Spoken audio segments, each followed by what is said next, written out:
my life. And all of these skills in high school, I really hope, I know that they will help me long term, not just in college and not just immediately after I graduate, but long term and for the rest of my life in my career and every other education that I pursue.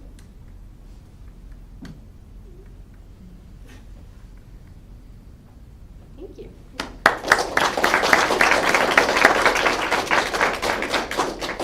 We'll just take a minute to collect our thoughts first, and then we have a few questions for you, and then we'll firm up our scores. Thanks.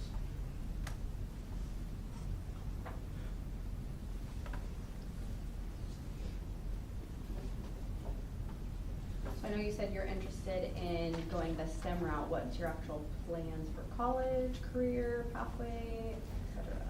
I'll be attending Oregon State in the fall, and right now I'm planning on pursuing marine biology. I know I want to do something in marine science. I'm not sure exactly specifically what, but I want to work in maybe some sort of research or conservation, something along those lines. So I've known you for many years as a Sources of Strength cheerleader as well as a student, and what I really remember about you all this time is you've kind of had a passion for people having good mental health supports. So I'm curious, like, with your work here and with that interest level, I know that you wanted to have other people be helped. What have you learned that might be useful to you going forward in college and life to help support your own stresses in life? I've learned that it's not good to keep things internalized, and that it's good to find resources. I know that I have college counselors and I have resources really anywhere I go, and I always have my family as well. So I know that even if I'm struggling, I shouldn't just keep it to myself, and I should always reach out to someone or a friend or family member or even my mom. I tell her a lot, but I just know that you're never alone. I think that's the biggest thing that I've learned, is that there's always some community that you can turn to. Love that. Nice job. I'm going to pick a question that's not going to make me cry. What is your favorite book you read in your high school career anymore? There was one that I read recently that was called A Good Girl's Guide to Murder, and it was really interesting. So it was actually about a girl in her senior project, and for her senior project, she investigates a cold case and stuff like that. It's very interesting. I'm interested in true crime and forensics is interesting to me, so it was a fun book. But yes. Okay, I have to ask you a really challenging question because I know you can handle it. I also love that movie, by the way. And in thinking about the male gaze, which I've also studied, how do you bring it together? How do you synthesize the idea, or what's a good way to deal with the idea that here's a movie with a lovely lady who dresses herself in such a way that becomes part of her deal, but then to criticize it, to say, I don't want, don't want an improper gaze, so to speak. You want to be recognized, but not, so what's kind of the line, or how do you deal with that?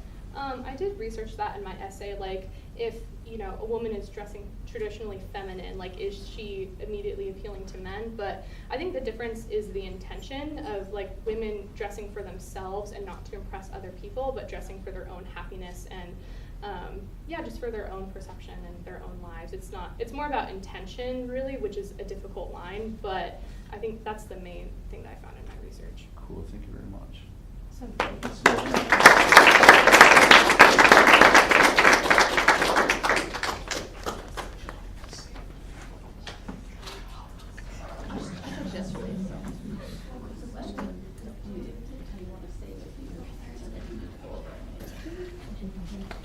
So your call, if you want to pass them down, fine. If you want to.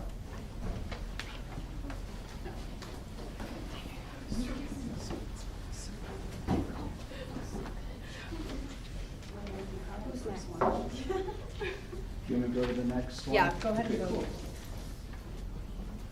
Are you collecting them over here? Yeah, feel free to just pass them down. Cool.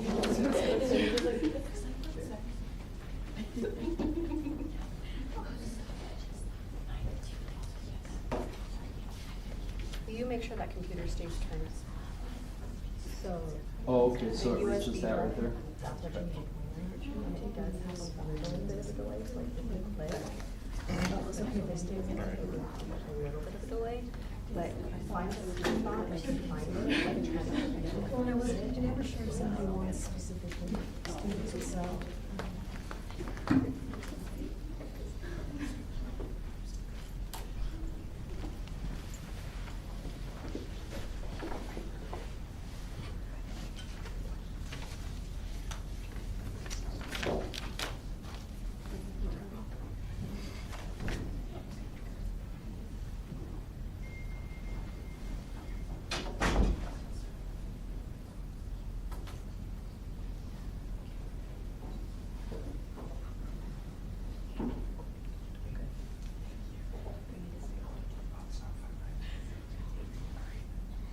All right, thanks, Nathan. Good. Good morning. My name is Nathaniel Merrill, and for my senior project, I chose the theme of praying because all throughout my high school career, I mainly figured out that just like praying, being in high school takes a lot of patience and understanding with many things. Throughout all high school, patience is what's the main thing I've had to learn throughout all high school, since it kind of you had to be patient with everything you did. You can't just get results right away. And that's why with this presentation, I chose the steps of prayer as a way to guide through my presentation. For the first step, I chose to prepare, and that was my artifacts I did my community service, which labeled the ideal of achievement. For my second step, I did pray, and that would be reflecting my English artifacts, which was the ideal of making connections. For my third step, I chose to acknowledge, and that was okay. Chose to reflect my artifacts from history and my so what mainly. For my fourth artifact, I chose to do the steps of healing, of accepting healing after you pray, and essentially that reflected my conclusion, which was my overall ending. So for my first artifact, I chose the community service, which essentially helped me show my community service. I did my future careers, and essentially I did it with Isaac and I did it with my dad, which obviously the artifacts I wanted to reflect that because the papers I kind of just chose random things because I just did throughout school. But my main community service I did was helping my dad and helping Isaac throughout with their different things. And that mainly throughout this, I got to learn just the many different things that help me with my future career. So basically, help me gain the future career knowledge that I have with working with Isaac now, and help me gain knowledge to understand what I'm supposed to do. Basically, help me to know. And essentially, overall, I just learned. I learned my future career, but also learned essential life skills as well to know how to perform it. And it basically also prepared me for the physical and mental struggles that physical struggles, very physical, but also very mental struggles that I had to face because patience was the main thing. And then obviously the struggles was just knowing what to expect and prepare for, because obviously it takes a lot to know and to do. Because I was with Isaac, it's very, very mentally struggling for him to deal with me a lot.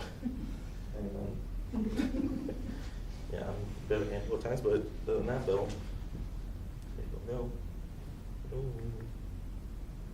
Be patient.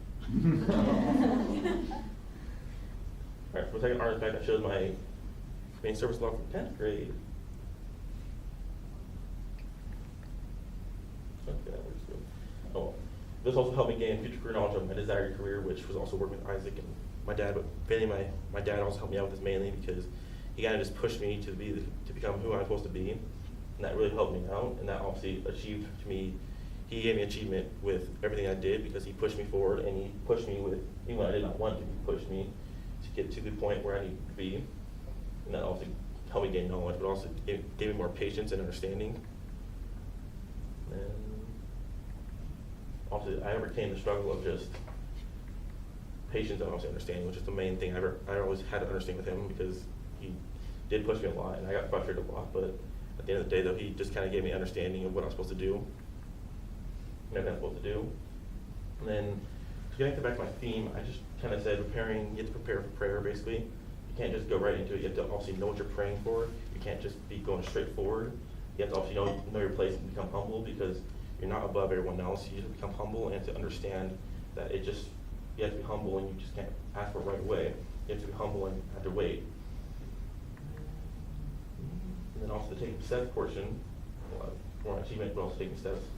Achievement taking steps was just to try my desired career I connected that back to from achievement, so just taking the steps and achieving what I need to do for my career. And honestly knowing if it was the right one for me, because if I did not do this, I would have known to, as you go into the career. Then for my second artifact, I did my English, which is make connections.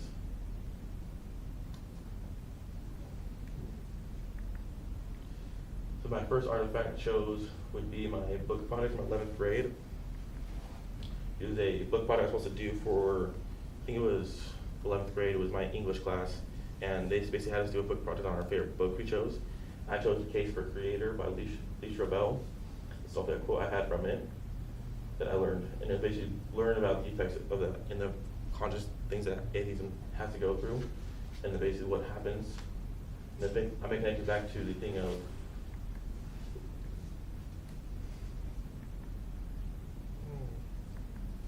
obviously maybe connect it back to my worldview, because obviously my worldview is very influenced by by my religious aspect, as with Abby and Isaac and my mom and dad, they really impacted me with that a lot. Also making that connection to the struggle of keeping strong in my faith, because being in school has been a very big struggle to keep my faith and just being perseverant through all the challenges I've had to go through. Also the main struggle I've had to overcome is being patient for one.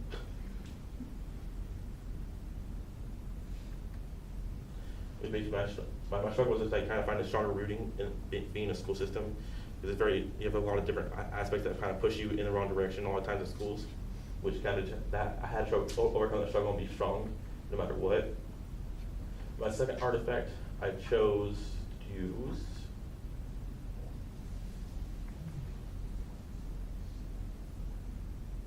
my English essay. Also my 11th grade essay from English, which was I just chose a copy of The Passion to Me, which is from history and politics. So that's what I'll see with my grandpa, and Isaac and my dad have also given me a lot of understanding within that field, because that's a very influential thing for me to do. Then obviously it was mainly the bias that has been influenced within the politics in society, and also obviously bias had a huge control over a lot of things in politics and obviously in schools as well. In history, no matter what you do in life, you always have to deal with the bias that people have, and this made a connection back to also back to my worldview, because my world has been very much influenced by my parents and Abby and Isaac, because overall they've been really pushing me with everything I've done, and without them, they've been pushing me through the bias that I've had to be put up with in my classroom and everything. And then, also this struggle of fighting the bias as well was another thing I had connected to. Was bias has always been a struggle to fight for me, because I've obviously had not really gone with the flow of everything. I've kind of fought it a lot. I mean, that was one of the struggles I had to overcome, but also another struggle that I faced was being more persuasive and be able to talk to people about this without just becoming frustrated or upset, and be patient with people, because not everyone is like me with everything I do, so it's very hard for that. For my reflection, let's go to the second step of just praying. Obviously, you have to be very humble when you pray. You can't just be overly confident. You have to know what you're praying for. Also, just basically know your place. You need to be humble, and you have to be below God. You can't be above Him, because there's no one above God, really. And then it's made a connection back to knowing how to properly format my essays, knowing how to properly format a prayer, and just basically knowing how to actually do stuff correctly, like the teacher wants it to be. Not all the time you want to do it how the teacher wants, you want to do it your way, but sometimes you just can't do it how you want to. Also, it basically expanded back to my worldview that I've had for many years. So just basically, everything at school has basically expanded my worldview, and it's what my family has. But so my final artifact, I chose from history, which is my so what aspect. This is my first artifact. I chose my assassination of Julius Caesar debate. Basically, this is my debate that I had to present. It was basically I had to use no research. I had to just do off basic knowledge, really. I think it was 10th grade, and there's some comments that my teacher had, obviously, because it was not the greatest argument, but it was just basically learn how to create a solid argument to basically create better presentations and slideshows. This is basically helping get to the point of basically knowing how to format stuff properly to then be able to obviously get proper understanding. Basically, just creating a solid argument based on knowledge, just no research really. And then with my struggles I had was mainly just the lack of research, but also understanding of what I was really doing, but also I was at a hard time taking critiques from people. So this also I had to overcome was taking the critiques and improving on my argumentative skills, because my teacher said it was not the greatest, but I had to overcome that. My second artifact I did my social trial teaching presentation for 11th grade. So for also I put on my macro, because those were my two most essential slides that I had. Basically, was a group project that I had to do in 11th grade, and I had to basically use this to help format my essential. This presentation actually helped me format this presentation, because my teaching presentation, I had to format it to be able to teach the class. I had to format it in a way to where I had to be standing up in front of class and just present it in a way where they will learn and not have me teach them, but I had to teach them on what I learned. And basically just learn about the Indian tribe, and I had to teach people what I learned, and I'll have them just read a bunch of stuff on a slide. Basically, it's also helped me gain the better public speaking skills I have, because I'm still not the greatest, but other than that though, I just kind of just had to learn that skill. Also, the struggle I had was public speaking I've always struggled with, and because it's just been always hard for me, but obviously I was making sure I had a face because of that. And my reflection was obviously the step of acknowledging after you're done training, so you have to acknowledge. You don't expect it right away. You have to have patience. It takes time. You can't expect results right away. You have to be patient. And then, also, you still need to know your place. You can never forget where you are in life. You have to know where you are. Then, so what aspect of this is also the expansion of my worldview overall, because my worldview has been a very big impact from my family, but also Mr. Jacob has very much impact in my worldview. Also, he gave me confidence in myself as well as my family, but also different presentations have given me confidence to do what I'm doing right now. And then for my final my conclusion, I basically put, Compass has provided me with a toolkit to establishing my worldview. Compass has provided me with many different things in life, but overall my worldview has been very much impacted by Compass and everything I've done. And also, of course, prayer has also been my toolkit throughout my whole high school career, because that's the only thing I've always done, is that just praying for high school is my main thing, how to get through it. And then that's all. Thank you for your time. Any questions, comments, or concerns? Thank you. Just give us a second.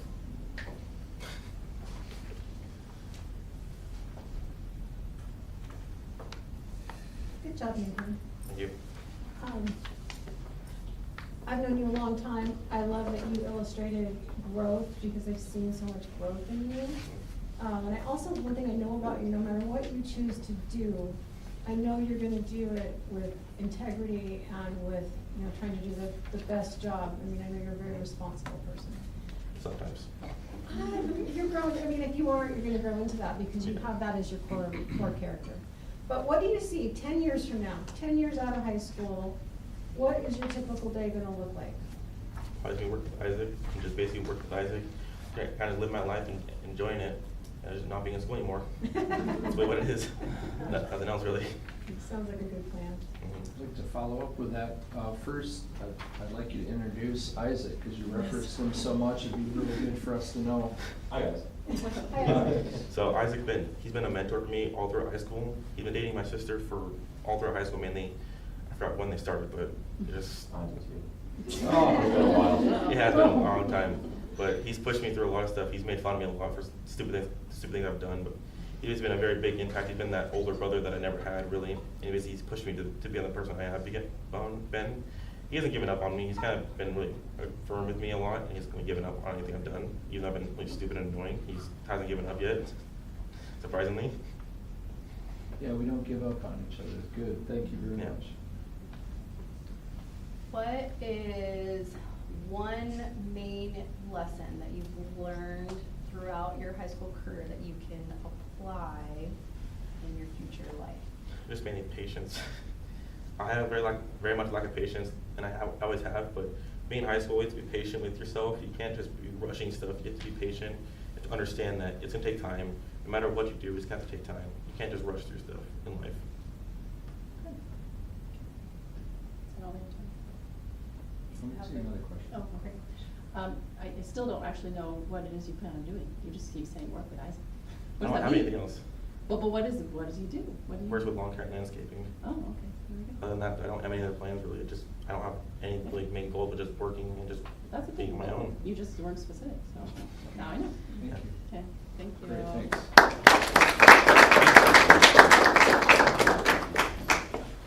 Okay, so we have KK on deck.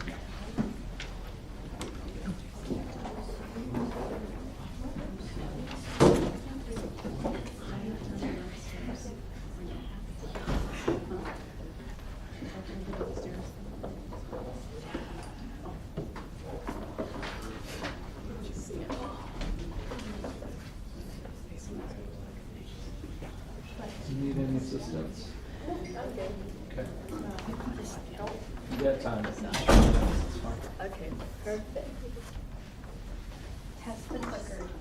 Take a couple minutes. Yeah. There's a sweet spot, so if you find the sweet spot. Just try not to get flustered, because you've I'm gonna already assume seen that that's the everyone right else one. is This having one is weight. sitting over here. Yeah, we switched it out yesterday. Okay. That was the So worst. I'm gonna put this one away then. Is this one working significantly better than the other Yes. one? Yes. Okay, good. Oh, yeah, sorry, I'm distracted, my dad is coming. See how like it has a delay? You have to like find, Should I turn it a little more? Would that help it kind of hit the spot? and I don't know if it would. Could you put the computer on a chair, like, closer? Closer? Yeah, maybe grab a chair. Sasha's in the way. I'm in the way, sorry. Sorry. We're gonna try to move it a little bit closer, so that way maybe it's a issue there.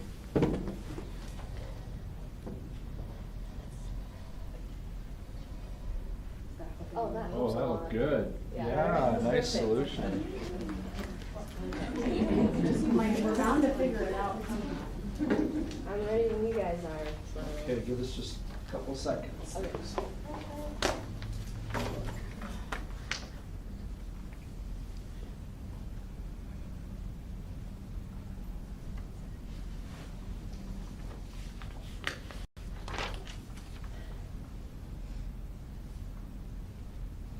Judges ready? All right. A long time ago, in a galaxy far, far away, was Cassandra Carroll's high school experience. If you can't tell from this, my metaphor for my presentation is going to be Star Wars, and how I'm going to relate it is within each standard, I'm going to relate it to a specific Star Wars planet. For instance, my first one is going to be Tatooine, with the subject of growth mindset and the standard of achievement. So, Tatooine is a small, dusty planet that is known for its harsh living conditions, and it is often the beginning of a lot of Star Wars stories. Both Anakin and Luke Skywalker grew up on Tatooine, and I kind of represented that with my own growth journey, as I also, in very similarity, grew up in a harsh living, well, not grew up, but I started my growth journey in a harsh living environment. So with my artifact one, is from my college prep mathematics class of last year. This is for Unit 8. The bottom score is for my test prep, which has no impact on my score, my grade. And then the top score is my final test for that unit. All of the other ones are also test preps. So as you can see, I made a good, significant amount of growth. I got like a 33% increase about, and I finished with 100%. Now for me, this wasn't just a score on a piece of paper, or in this case, a screen. It was so much more. It showed my accomplishment, and it was an achievement that my growth was finally reflecting in my grades. I really tried hard to grow from my 66%, and I did so really nicely. But unfortunately, life sometimes gets in the way, and even if we do try our best, and if we do try and grow, that doesn't always reflect in our grades. As you can see with my next one, which is my Unit 11 college prep test of last year. So, I started with an even lower score than last time, and this is Unit 11, so we're getting into harder material, and it's getting closer to the end of the year. In between some of the preps, spring break actually happened, so that's another reason why my growth was influenced, because I didn't really study math during spring break, And not only that, but it was getting closer to the end of the year, so I had to quicken my test preps and the work I was doing to really finish the unit how I wanted. Yeah, so I finished it with an 84, which unfortunately is not 100% like my last one. But overall, I still felt a sense of achievement with this, considering the time and the struggles I was having with the subject. I feel like I still finished it pretty well, even though it wasn't 100%, and I was still happy with my grade. And I also finished the whole math class with an A, and so I feel like that was really representative of my growth mindset, because even though I didn't do great on this specific test, I didn't give up, and I still graduated that class with an A. So achievement and sand, what do they have in common? First, I'll read the Star Wars quote. "I don't like sand. It's coarse and rough and irritating, and it gets everywhere. Not like here." This is a quote by Anakin Skywalker when he was talking about his home planet Tatooine when he was actually on the planet of Naboo. For me, this was very representative of my growth journey, because I started in a place where everything was irritating, I was frustrated with math itself, and I just did not like where I was presently. Then throughout my growth journey, I managed to move on, and I managed to grow, and eventually I felt comfortable with where I was at. Just like how Anakin Skywalker eventually gets off of his home planet Tatooine and manages to go to other planets such as Naboo. My second planet is Dagobah, with the subject of science and the ideal of growth. Dagobah is a small planet where Yoda actually taught Luke Skywalker how to become a Jedi Master, which is why I associate it with my growth, because now I know how I've achieved how to have a growth mindset, but now it's in a matter of applying it to my other subjects of life. My first artifact is my antibiotic CER. The CER stands for Claim, Evidence, and Reasoning, and I took that to heart. I had 2 pieces of evidence, which, hey, that's better than 1, but it's still kind of questionable. And with that, I only had 1 reasoning, which is not great, considering with every piece of evidence, you should have a reasoning to follow that up for basically an explanation of why are you even including that evidence. I didn't really try that hard with this one. I just saw claim, evidence, reasoning. I said, great, I'll put that down. Didn't really think of putting time, effort into this, or really having any detail. That definitely reflected on my grade of a 2.5. My second article is my fat storage CER, which was further on to the year of biology, which was last year, by the way. And as you can see, this is much more detailed. I have doubled the amount of evidence that I have. I have a reasoning for each piece of evidence, and not only that, but I have an overall reasoning, which wasn't even present with my first CER. I definitely made this way more detailed. I showed that I knew the subject compared to before, when I was just trying to get through the classwork itself. I put effort and time into this, and overall, I even looked at the rubric for this one, which was crazy because I didn't do that for the first one. And that definitely reflected in my score, as I got a 4. Growth and effort. Do or do not, there is no try, which is a quote from Yoda that he spoke to Luke Skywalker on the planet of Dagobah. So, for me, this is very important, as I knew how to grow. I have grown my whole high school career, but now it was just applying myself and actually putting effort in, which definitely is a sign of growth, personally. And so that's what I had to do through my science CERs, is I had to ask questions, I had to look at other formats, I had to look at peer examples, and overall, I had to put effort in, which is something I tried to get away with at first and not try to do. My third planet is Mustafar, with the subject of apprenticeship and the ideal of making connections. Mustafar is a volcanic planet that is best known for its prequel, but it's best known in the prequels where Obi-Wan and Anakin had their final duel, and Anakin actually ended up burning on the planet of Mustafar, which I will talk about in a second. My first artifact is my religion and crime essay that I did in my apprenticeship under Mr. Trudeau. I chose to do an apprenticeship under Mr. Trudeau because he is a criminal justice teacher for Compass, and we actually had to take a test during our apprenticeship to talk that had our various interests and what careers would fit within those interests.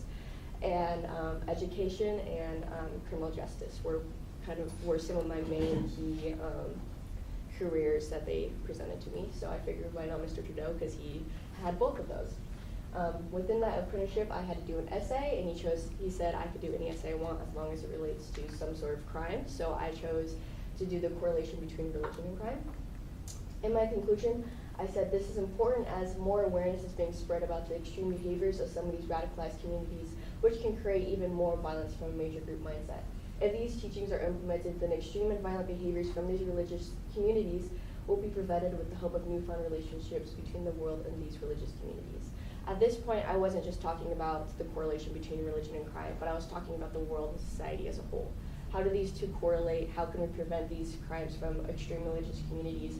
And how overall does this impact society? Mr. Trudeau responded in a very much similar way, as he said, this is very well written. You did a great job at making connections. More importantly, you approached this at a macro level. You moved past simply wrapping up your thoughts, but rather offered advice/findings on how we can improve. This is a college level essay. I really enjoyed reading this. So I feel like that's a very key comment to really prove that I was making connections between not just religion and crime, but society as a whole. Now I'm moving on to my second artifact, which was my final reflection for apprenticeship. In this reflection, we were supposed to talk about key takeaways that we had about our apprenticeship. It had such questions as like what you did, what you liked, and what you disliked. I took this a step further, as I basically said, this is how I want this to apply to my life. And I said, overall, this apprenticeship helped me realize why I want to be placed in an educated position while I teach something I love. I went just beyond, oh, I thought the teaching aspect was cool, to I actually think I could see myself in this position, and I connected it to my own life. Actually, 2 months after this final reflection, after I submitted that, I actually got a job as a math instructor in an educated position, which I found out I do like a lot. Unfortunately, I'm not making it my long-term career, but it's definitely maybe a possibility someday. But even then, I did very, very well make a connection to my own life, and I decided to even act on it. Making connections and decisions. I brought peace, freedom, justice, and security to my new empire, which is another quote by Anakin Skywalker on Mustafar. In this moment, Anakin is making a final decision for himself, and he's made various connections throughout his life and through his experiences to decide what he wants for his future and what he wants in his present. Very similarly, I had to do that through my high school education. I had to make various connections to my life, and specifically in my senior year, I've had to make some extreme decisions on what I want my future to look like based off of those connections, just like how Anakin had to do.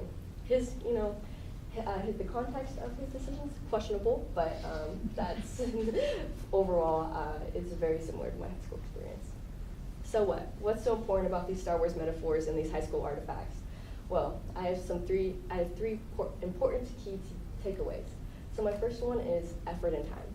Effort and time is so important when it comes to anything that you love. You need effort and time to master a subject, and you also need effort and time to show that you've mastered a subject. Just like with my science CER. I may have even known all that information, but it took time and it took effort to write that stuff down and show that I knew that subject. And when you don't do that, then you can't really portray what you know and what you're capable of. The ability to grow is also hugely important, because once you master the ability to grow, it not only applies to one facet of your life, but your life as a whole, and it can help you further all aspects of your life. And then finally, connecting information. Connecting information not only impacts your future and present, but it also determines how you look at your past. And this can help determine where you see yourself in your future, what standards you want to uphold for yourself, and overall, just how you want to live. Thank you so much. Thank you, judges, or may I say, Jedi Council, and wait, come on. May the Force be with you. There we go.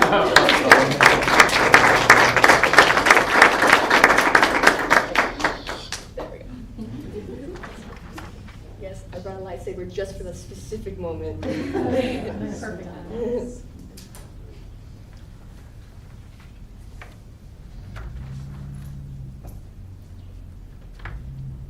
KK, I had the absolute joy and pleasure of going on the Europe trip with you this year. I enjoyed our conversations and appreciate your movie suggestions. Talk movies. What on that whole trip, and we took in a lot, we did a lot, we saw a lot. What was the most meaningful part of that trip for you? So the Europe trip in general was just great.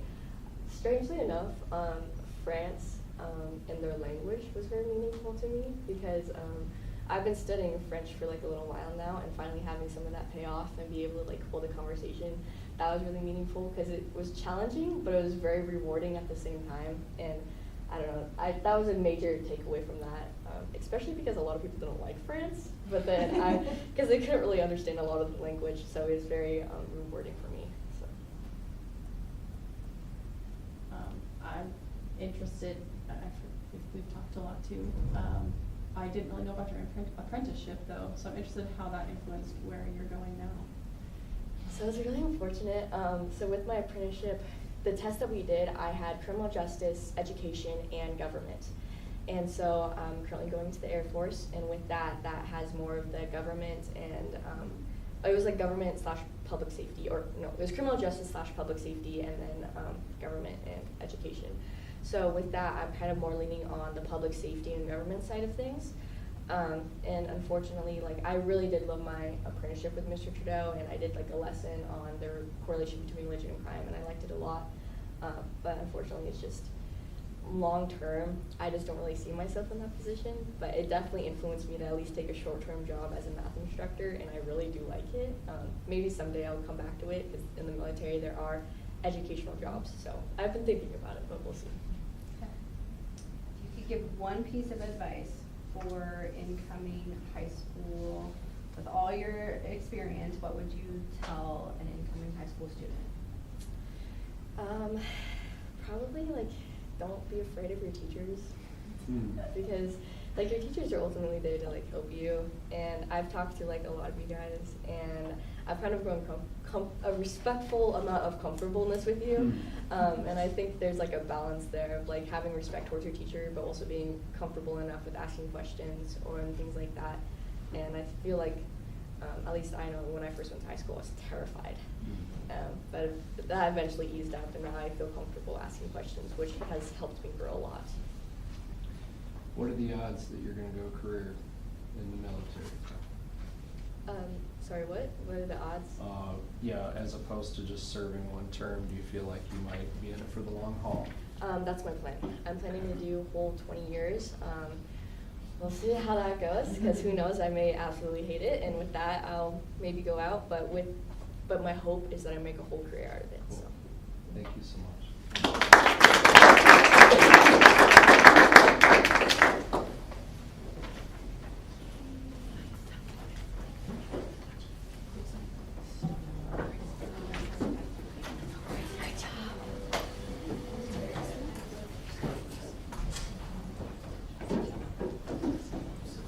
We have Gracie Young on deck.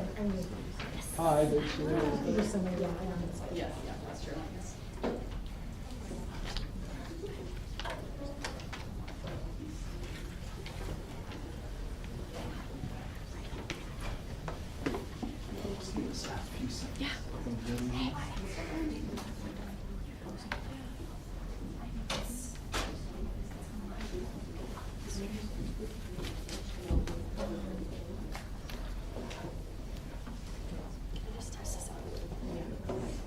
It's working better now. Oh, is it back?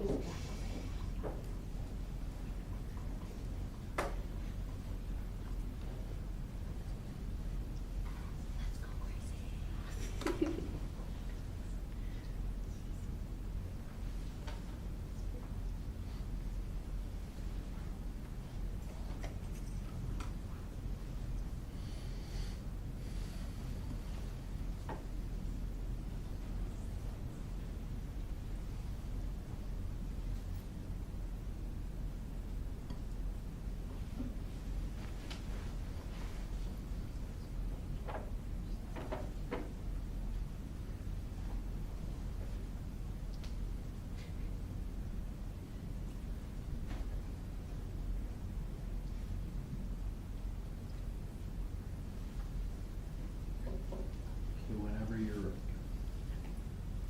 Hello everyone, I'm Gracie Young. This is my senior presentation. My extended metaphor is building a garden. So first, just a little overview. I'm going to begin with technology, move into apprenticeship, then community service, and finally my so what. So my first standard is technology, and my ideal is making connections, and it's going to connect to the setting, the soil aspect of building a garden. So my first artifact, it's a screenshot of my Jinro, And as you can see, my inbox is empty and clean, and so it doesn't look overwhelming at all. It looks very organized. And so I wanted to specifically focus on this left side, so I created labels for each year of high school, 9th through 12th, and within each of those is all of my classes that I was taking, so that I could organize all of my emails, and because we know a lot of important communication goes out through email, and it's important to know where it's at so you don't lose it or accidentally deleted it or it's just lost in your inbox. I also have some other labels such as CWIs, that's the college I'm going to, my flight crew family support, one of my clubs leadership, and then the counselors, Mrs. Nagy, Mrs. Barnes. That's been very important because I've gotten a lot of important emails from that. My second artifact is my Google Drive. This is similar to my Gmail. It's organized through these folders right here. I did it in the same format, 9th through 12th grade. And I also have family support, one of my other clubs, NHS, and then just other miscellaneous. And this was specifically helpful for me when creating the senior project because we had to collect artifacts from all of our years of high school and for each of the standards. And so it was very helpful to find what I was looking for and not just get lost and have that process take a very long time. I was able to be more efficient. So the metaphor, setting the soil. This is important to have a solid and healthy foundation when building a garden so that plants can grow sustainably. And so similarly, it is important for us to build and create good habits that we can base ourselves on and use, not just in high school, but for our careers and our future, personally and professionally. So in that way, it's important for us to prepare to grow sustainable plants that will flourish later on, just like our character and our ability to be professional and go about in our lives in an organized, efficient way. Next is my apprenticeship. My ideal is making connections, and it connects to water and sunlight. So my first artifact is my supervisor evaluation. A little bit of background on my apprenticeship. This was my junior year of high school, and we did a 40-hour apprenticeship. I apprenticed at a speech and occupational therapy clinic for children, and my supervisor was an occupational therapist, so I was able to sit in on a lot of sessions with kids and learn all about occupational therapy, evaluations, the paperwork, and the actual work itself. I wanted to read these two responses from my supervisor, so I'll begin. What are the students' strengths and areas of improvement? My supervisor said, Gracie is always willing to help, jumping in even before without being asked. She has great interactions with the kids, building good rapport and trust with them. And explain how the student did or did not show growth during their apprenticeship. Gracie demonstrated the ability to identify and understand the reasons for using various games and treatment strategies. This feedback showed me that my supervisor, who was an OT, she understood that I could connect with this career, and I understood the purpose and reasons for using specific treatment strategies depending on the child and what their goal was and what we were trying to work on. And I was also able to interact positively with the kids, and this was very encouraging to me because I want to become an occupational therapy assistant and work with kids. So gaining all this experience and getting this positive feedback helped reinforce my goals to become an OTA and work with children. So I was very thankful for this apprenticeship. My second artifact is my apprenticeship newsletter. This was also completed in my junior year. It included a job description, reflections on a goal we made, a career standard, and how it helped us personally and our education at Compass. I wanted to focus on this question: how did the apprenticeship help you towards your career decision? I'm just going to read this little section. I had such a great experience apprenticing with an OT because I enjoyed the work and the impact it has on the world. Making a difference and helping people is something that I value in a career. So reflecting back on this, which I completed last year, I still feel the same way. I had a great time in my apprenticeship. I think about OT a lot, and I've been doing a lot of research about it, and so making a positive difference and just helping others that I can see in the world, and just not just the kids that we worked with, but their parents when we would go out and have a little discussion with them about this session. It's very applicable to me and my connections to the future of what I'm going to pursue. So water and sunlight. These are two essential elements in a plant's life, not just when the seed is planted, but throughout the plant's entire life to keep it living and going and flourishing. So similarly, gaining experience for us is important throughout our entire lives, not just now when I haven't begun my career yet or my education, but when I'm graduated from college, when I'm in my career and even afterwards, because there's always something to be learned. Even if you've already gotten all of the education and training, it can help you not just with the skills, but with your character and who you are. So just as water and sunlight rejuvenate, refresh, and strengthen plants, gaining experience and growth helps rejuvenate, refresh, and strengthen us as individuals. So my final artifact or standard is community service. My ideal is so what, and this is the gathering and planting the flowers. So this first artifact is a picture of me. This is in my sophomore year of high school. It was Ryan's Cases for Smiles service project.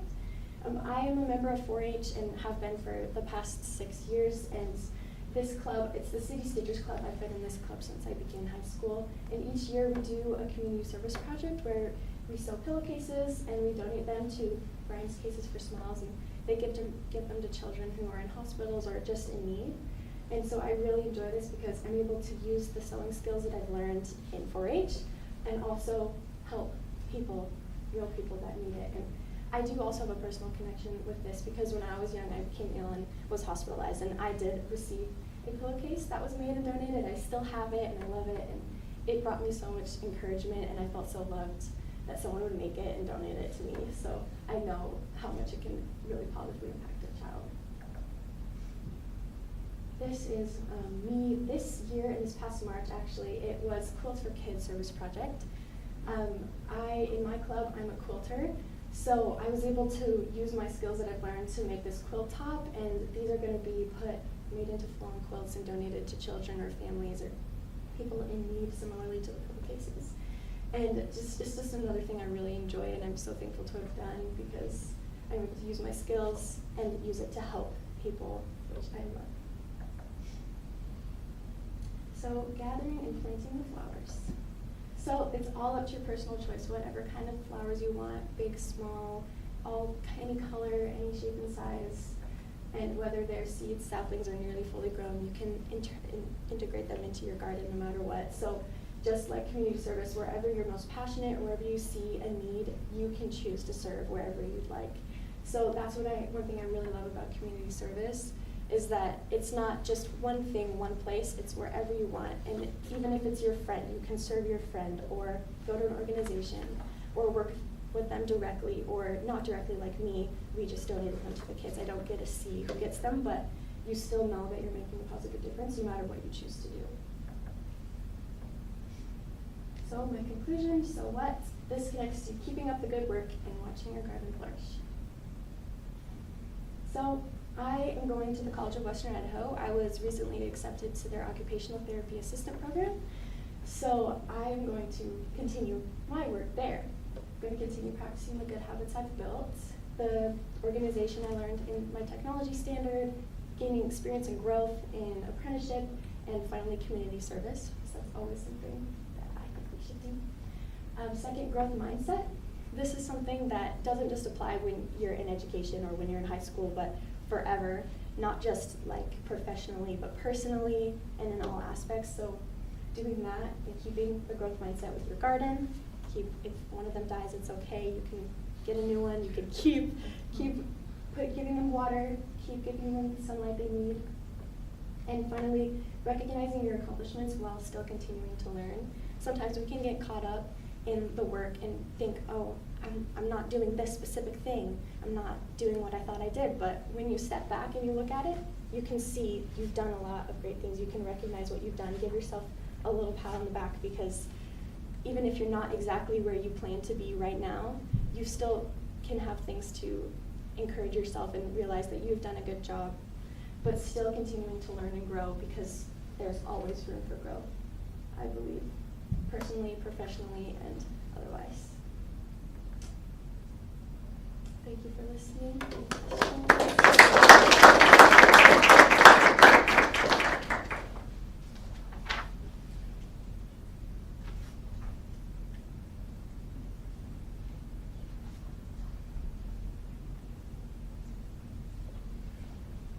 I don't normally ask the same question twice, but I also had the joy of going on the junior senior trip with you to Europe, and I know that you worked very hard to earn the money to pay for that trip, and that's really cool. And that makes it you know, what did you get from it? What did your hard work, I mean, besides the fun that we had and the things that we saw, what was the most meaningful thing for you for the trip that we took? There's so much I took away from it.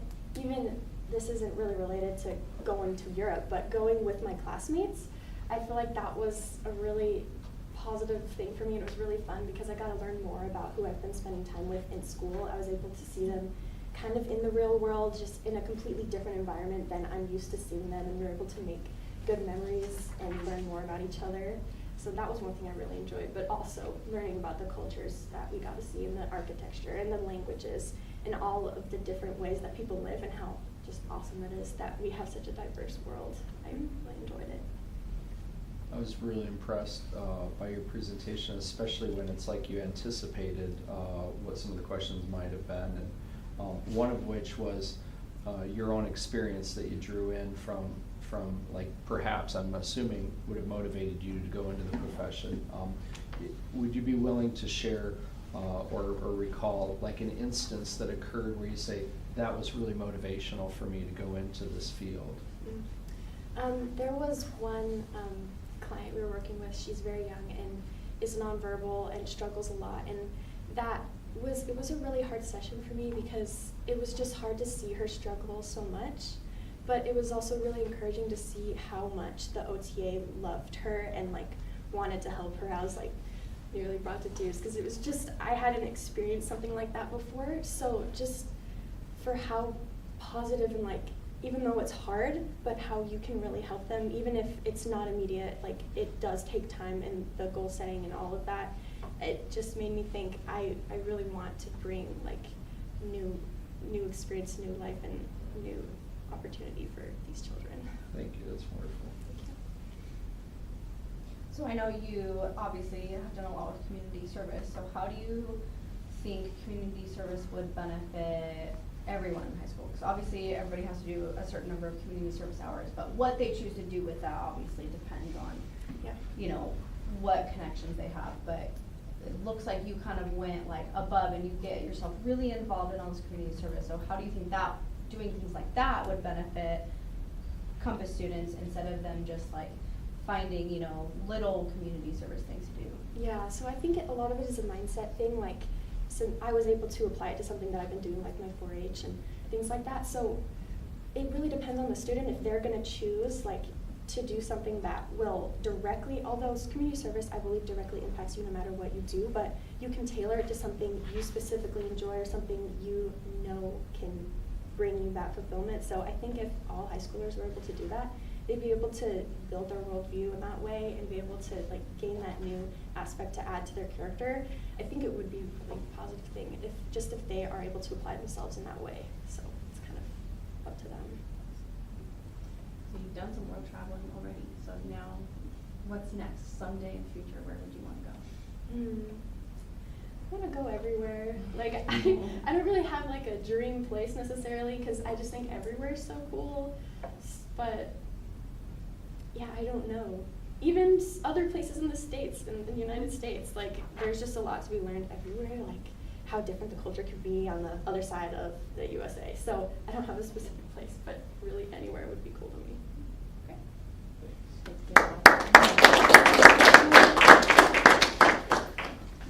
We have Jordan on deck.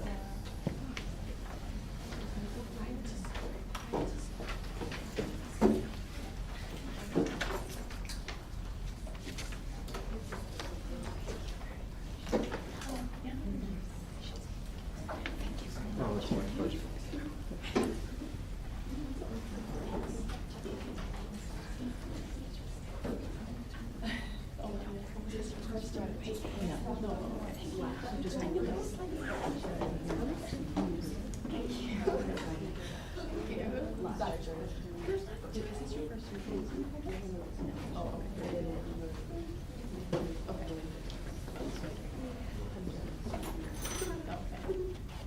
Deep breath. Test the clicker, you know, become comfortable with it. I'm a citizen, so this is exciting. And I got a press this one. Yeah, point it back. Don't point it this way. Oh, great. Just kidding.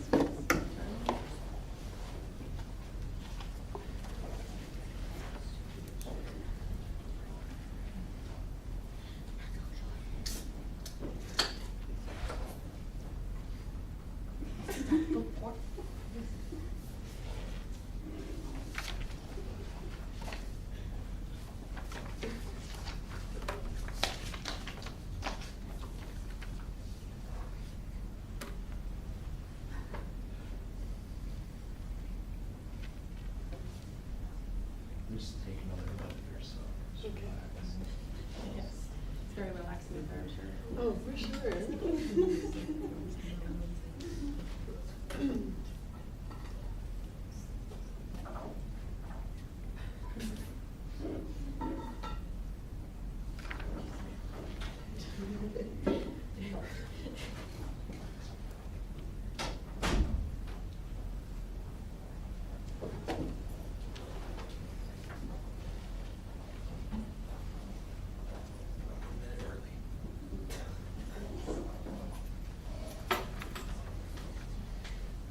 Okay, whenever you're ready. Good morning, my name is Jordan Isbell, and this is my senior presentation. The extended metaphor is relating to the growth of a garden, just because I like flowers, and it was something that showed my high school experience. A presentation overview, I'm going to start off with the first standard of history, second being science, and third being the growth mindset, and then I'll wrap it all together with the so what of the lessons I learned throughout high school. The first standard is history, connecting to the ideal of achievement. This first artifact was written in my online history course, my first semester of senior year. It was a paper about America's future. I analyzed a challenge within the United States, which was political polarization, and this refers to the deepening divide of ideological differences between political parties and their supporters. This challenge has significant implications for effective governance and national unity. After I discussed the problem, then I further outlined a possible solution to address political polarization, including encouraging constructive dialogue and promoting understanding between individuals with differing political views, which is very crucial. And this can be achieved through community initiatives, educational programs, and media platforms that allow people to engage in respectful discussions and better understand their perspectives. My second artifact is from that same class, and this was my final presentation. This presentation needed to include a time period, but then also outline a key event, a key person, and just key facts about that time period. With this, I outlined the key event and then discussed specific events, cause and effects of these events and the picture to represent it.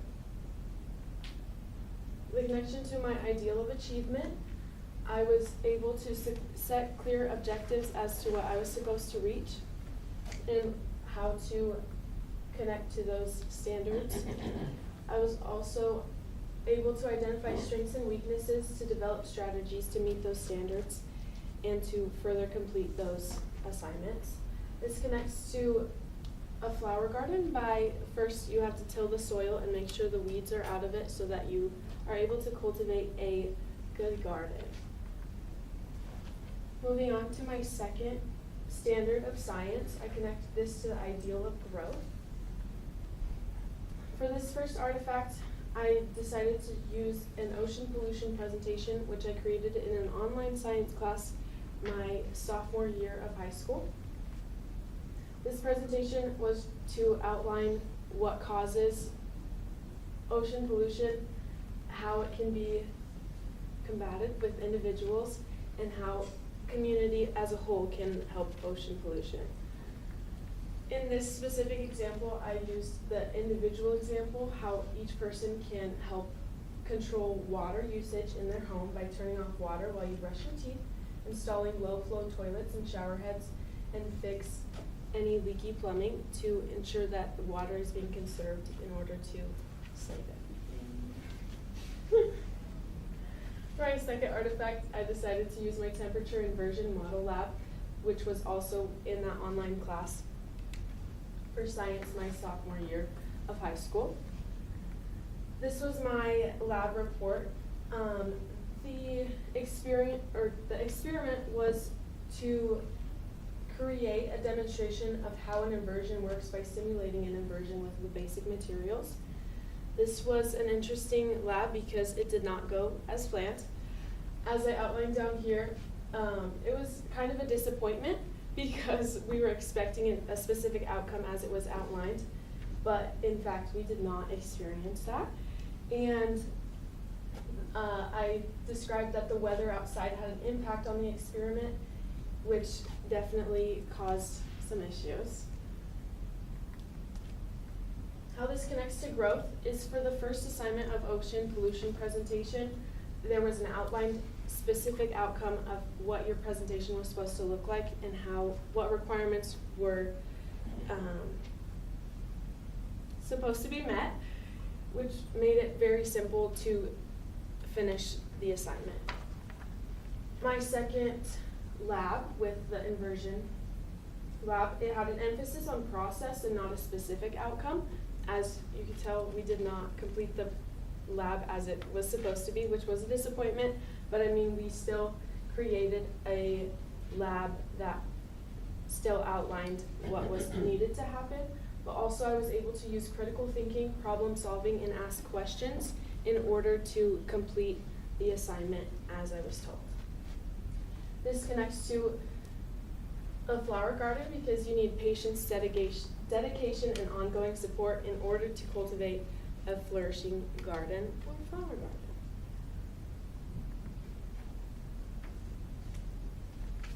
This third standard is growth mindset, connecting to the ideal of so what.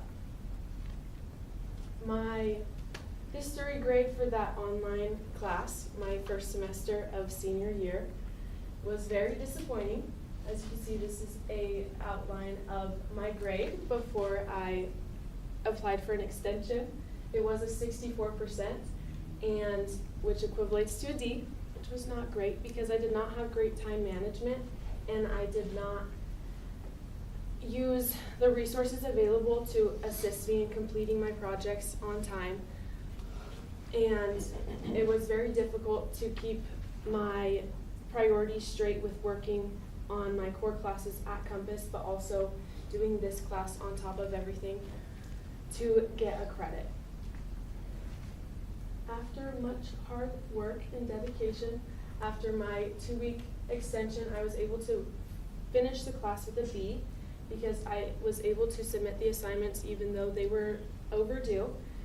But I was able to learn from that experience and to show that I can grow through hard times and still complete in-person classes while also completing an online class. For the second artifact, this was written within my sophomore year of high school. It was a final essay for a world literature class. At first it was difficult because we were in a time where we had a different teacher because our main teacher was on maternity leave, which was difficult because that teacher did not, or the stand-in teacher was not an English teacher, which made it difficult to understand what expectations were required of us while also to being generous and lenient with how the teacher was teaching. On this final essay, my thesis statement was basically a hero is someone who is selfless, genuine, and does not live to get attention. Essentially, don't expect praise for doing good. This was my outline for my essay, and one of the requirements was to use a vocabulary list of specific vocabulary words to describe what was supposed to be written. And as you can see, they are bolded, and down on that second paragraph with the words that have asterisks are words that are used to go above and beyond instead of just your regular vocabulary. This was very difficult at first because I was like, how am I supposed to write a whole essay with using these specific vocabulary words? But then I grew to develop what I was going to say and effectively say it. This connects to the ideal of growth, because with that first grade being a 64%, it was very difficult because it was like, oh, okay. So I needed a change in mindset in order to succeed, and it was very helpful to see that I still needed to work effectively within my in-person classes, but also take the time out and work on my online course, even though it was on top of everything else. I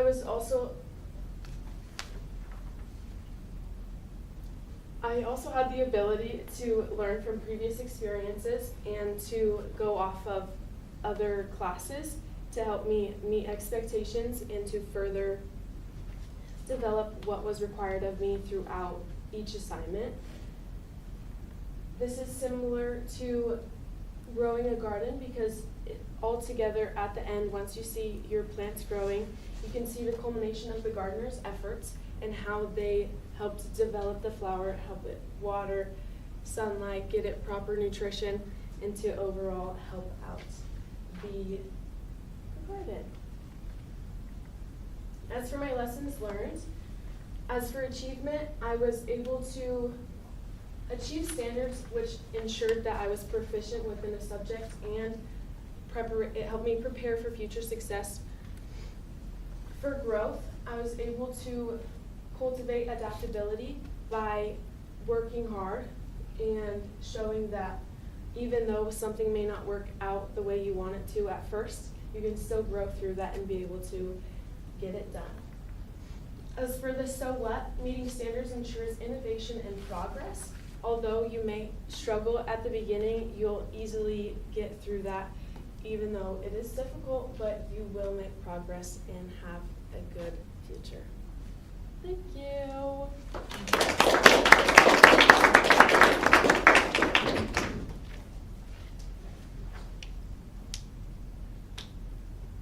Jordan, what are your future plans? What are you gonna do? So after high school, I will attend CWI in a major of health sciences, and that will help me to further my career in the nursing program, and I'll transfer up to Lewis Clark State College in Lewiston to do that. What part of nursing do you see yourself doing? So, Hospital, something else? So ultimately, I will want to reach a nurse practitioner, and that will be able to help me with doing all of that. But then also I want to be a travel nurse, and so if I have that expertise level, then I'll be able to do a lot more when I go help at other hospitals. I don't normally ask the same question twice, but since you mentioned travel, where would you want to go? Like Gracie said, I would like to go a lot of places. I think I really want to go to Italy because it's just so pretty there. So gardening is like one of the practical arts or something, so there's definitely an art aspect to it. When you think about all of your experiences at Compass when it comes to the arts, whether it's literature or sculpting or anything, which one would you like take away and say that conveyed a really valuable lesson to me, and I'd share it with somebody else maybe? Oh, that's a good question. I think just as a whole, we have just several different, not advantages, but helpful things around us to help us to open our worldview and help to have the ability to discuss those things. So it just depends on what is being asked to help out. Jordan, what did you learn best about yourself in high school? That I just need to be me. I can't rely on somebody else to do things for me, and I just have to do it myself.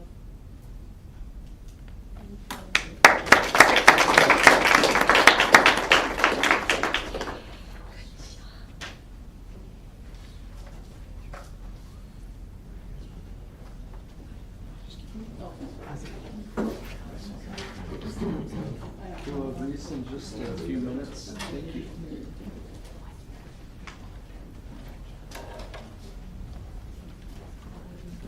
You can feel free really to take your time. We're a little ahead of schedule.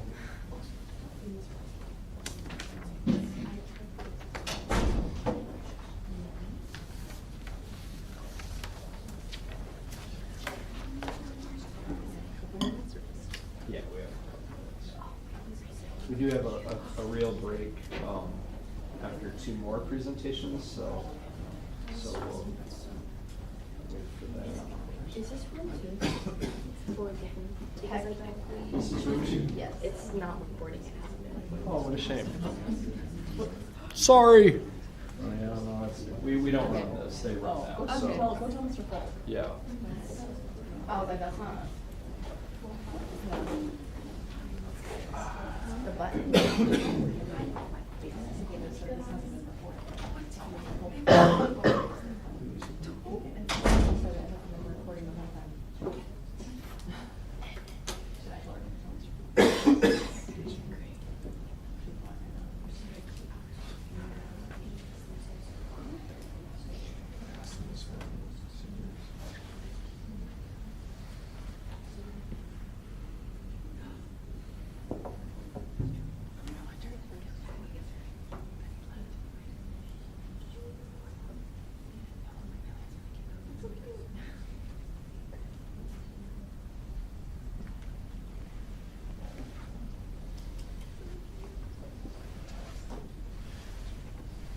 This one is to begin at 9:27. Let's just wait as long as possible to. Yeah, I think that's a good idea.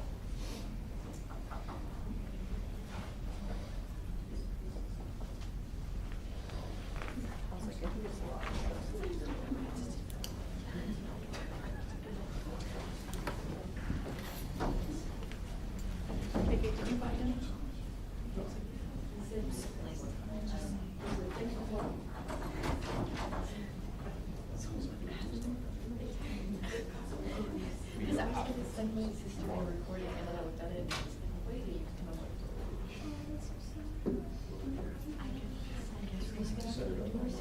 yes. My mom had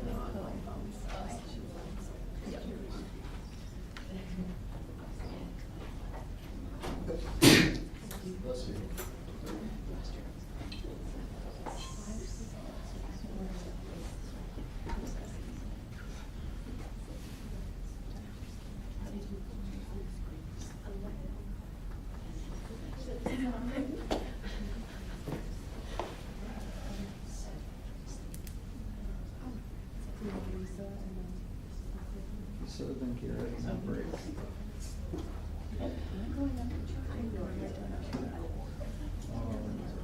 Shows you coming back at 11 a.m. They're having a break for like an hour. I'm making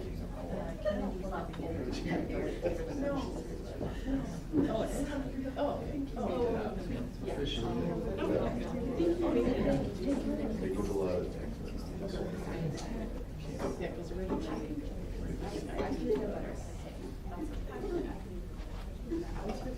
Just one more minute.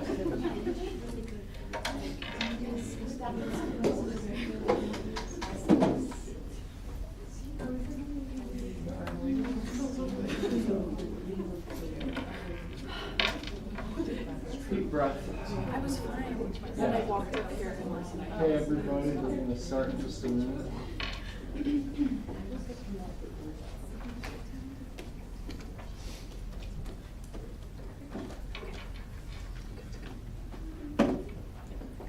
Hi, my name is Risa Feldhaus, and this is my senior presentation. When I first heard about this assignment, I thought for a long time about what I wanted my extended metaphor to be.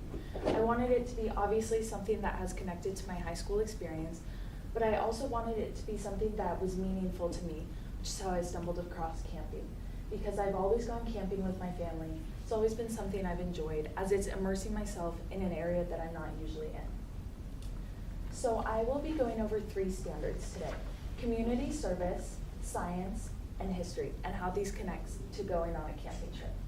For my first standard, I have community service under the ideal of so what, and how it connects to setting up your campground.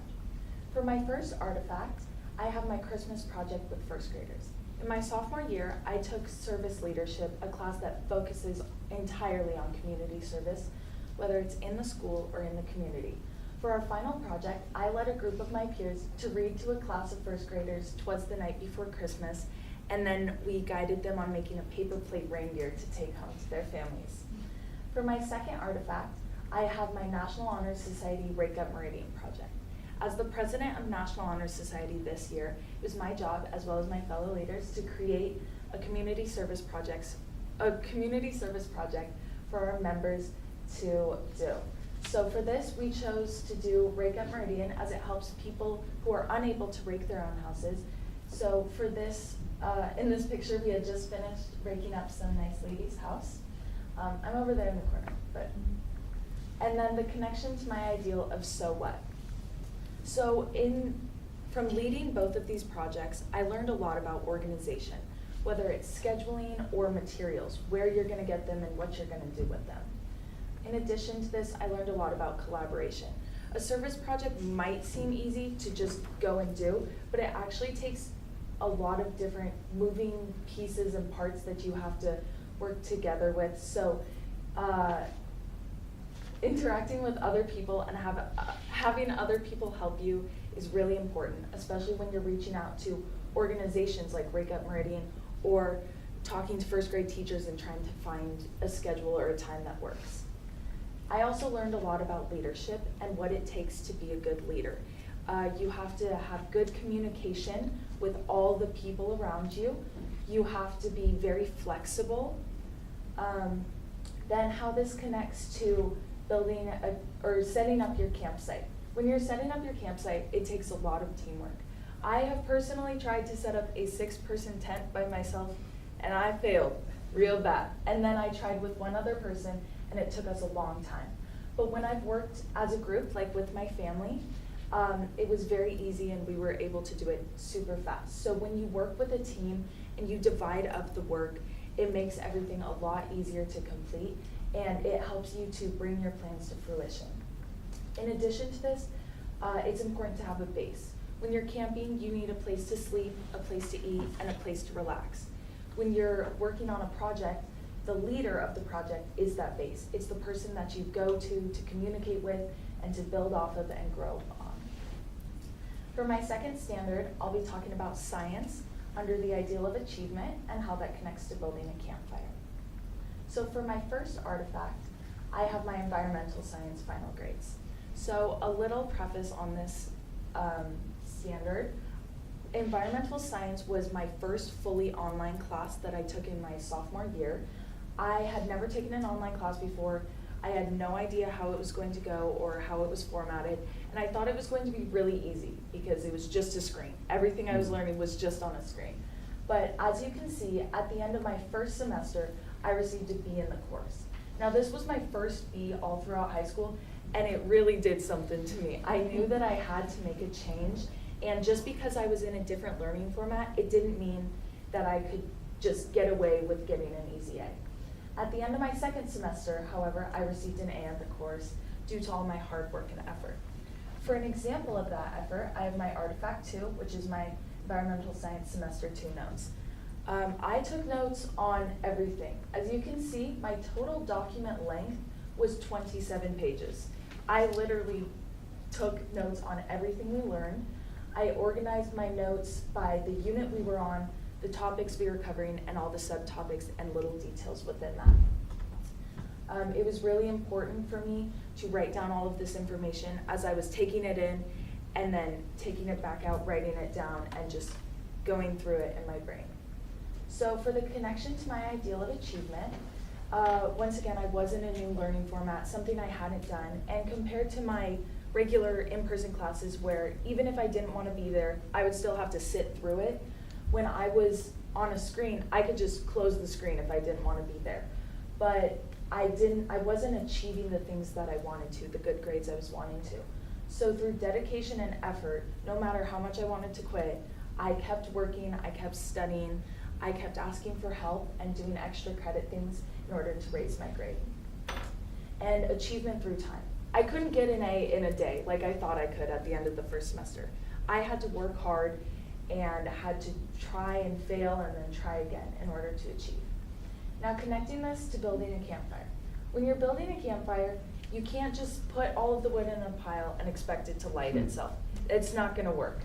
You need to have different strategies for success. You can place the wood a certain way to make the smoke go one way or the other, but no matter what you do, you have to be very careful and realize that important things take time. Because if you rush something, especially something that matters and that's important, you could either set nothing on fire or too much on fire. But the longer that you take, whether it's building a fire or on a project, the longer that impact will affect you, and the stronger that your fire will be. For my third standard, I have history under the ideal of making connections, and I have that connecting to stargazing. So for my first artifact, I have my American History black card. When we walked into our junior year American History class, Mr. Jacob, our teacher, handed us this. This is the black card, and it is an analysis based on economic, political, and social factors in between two different groups. Ruler's Law, which focuses on modern liberalism, and then People's Law, which focuses on classical liberalism. And it breaks down each part of those standards. For my second artifact, I have The Giver presentation from that same class. Now, The Giver is a book about a society that is entirely dictated by the government. In this teaching presentation, we had a quote off to the side, a chunk of text, and a small part of each of the text is highlighted with a color-coordinated highlight that connects to a different level of analysis question on the side. For the first question, it was the context. What was happening in the story, just kind of the whole plot. The second question was the content, or what was happening in that exact moment. Finally, we had the connection question, which was how do we take what's happening right now and apply it to our real life? In addition to this, we had our overarching question at the top of every slide so that the audience could take in the information and try to apply it to their worldview.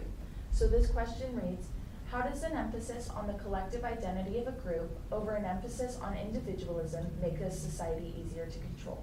And throughout this presentation, we connected our quotes to this overarching question with connections to communism, socialism, and ruler's law. Now, the connection to my ideal of making connections is that throughout this whole history class, we analyzed every historical event that we learned. We took our black card and we analyzed the economic, political, and social factors of everything. When we read books in the class, we did the same thing and analyzed that. And then we connected it. We took what we had learned and connected it to our own political beliefs, our moral values, and we were able to expand our worldview by seeing different viewpoints, seeing events in history, and the actions and effects behind those. To connect this to stargazing, when you're stargazing, you first look at the small details. You look at each individual star in the sky, whether it's small and far away or large and up close.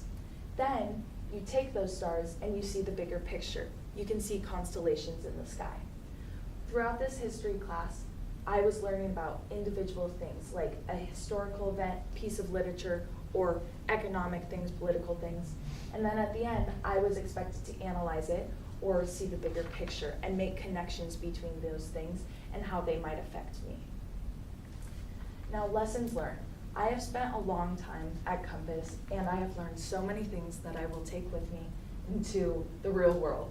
But there are 3 big takeaways specifically from high school that have helped shape me into the person I am today. The first one is the importance of leadership. I have found that I am a natural leader, and I've learned really what it takes to be someone that people can rely on and to be someone that is able to take charge and handle things. Secondly, I learned that success takes time and effort, that I can't just do something in a day, that I have to really take my time and work through problems and work with people and collaborate in order to be successful. And finally, I learned about making and understanding connections.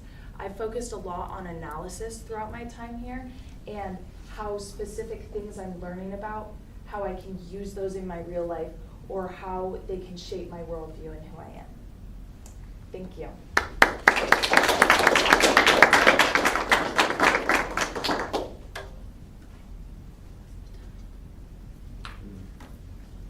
So Risa, with you being a born leader, what do you plan on doing with that skill? So I don't know exactly what I want to do for my career yet, but I'm either going to the Naval Academy or the ROTC for Navy in Arizona. So I'm going into the military, and I think no matter what I do there, I'll find myself in a position of leadership where I'm able to use that. I'll follow suit with occasionally asking the same question. Do you see yourself as making a career out of that? I think so. I mean, I really have no idea what I want to do. I never have. I've looked at specific things, but everything I'm just kind of like, oh yeah, okay. So I think being in the Navy and just having that structure, I think that that's something that I really like. And so I think I could really make a career out of it. Awesome. Risa, how has Compass helped you develop a worldview? So Compass has helped me develop a worldview by offering me so many different perspectives, whether it's just my teachers individually or whether it's the material that we're learning. Specifically in like history classes, we tend to see both sides of a political situation and the arguments behind those. So just seeing those and being influenced by my classmates, all of that has helped me to build my worldview. What's one challenge you had in high school and how did you overcome it? The biggest challenge throughout high school was procrastination. Even to this day, like it's so bad, but procrastination, just realizing that doing nothing now means doing more later has helped me a lot. And by just taking my time and setting off specific time to do schoolwork instead of just to go, I don't even know what I do. Instead of to just do schoolwork and set off that time, it helps me to be a lot less stressed in the long run. Thank you.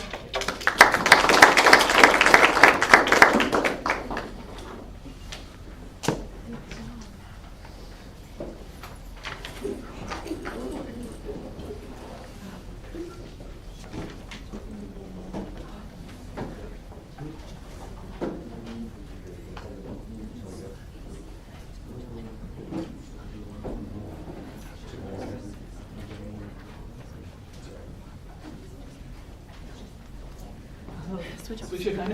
Tag.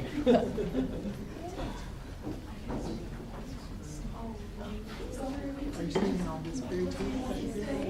Oh, you're just like here all morning. You're like, I'll just hang out here. Here we are. I go out. I brought my little stickies right here. Yes. Yeah, 9:40 or 11:07.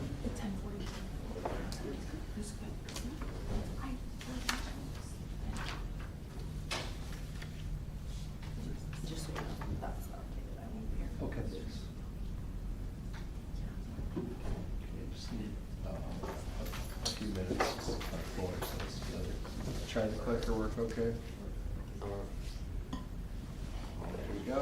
We still have a couple minutes period. That's it. Do you want this one? Sure. Let me figure out how to use it, and I'll send it. Okay. No. I'm sorry. Okay. Press the right button to start it, and then the right button to stop. Yeah?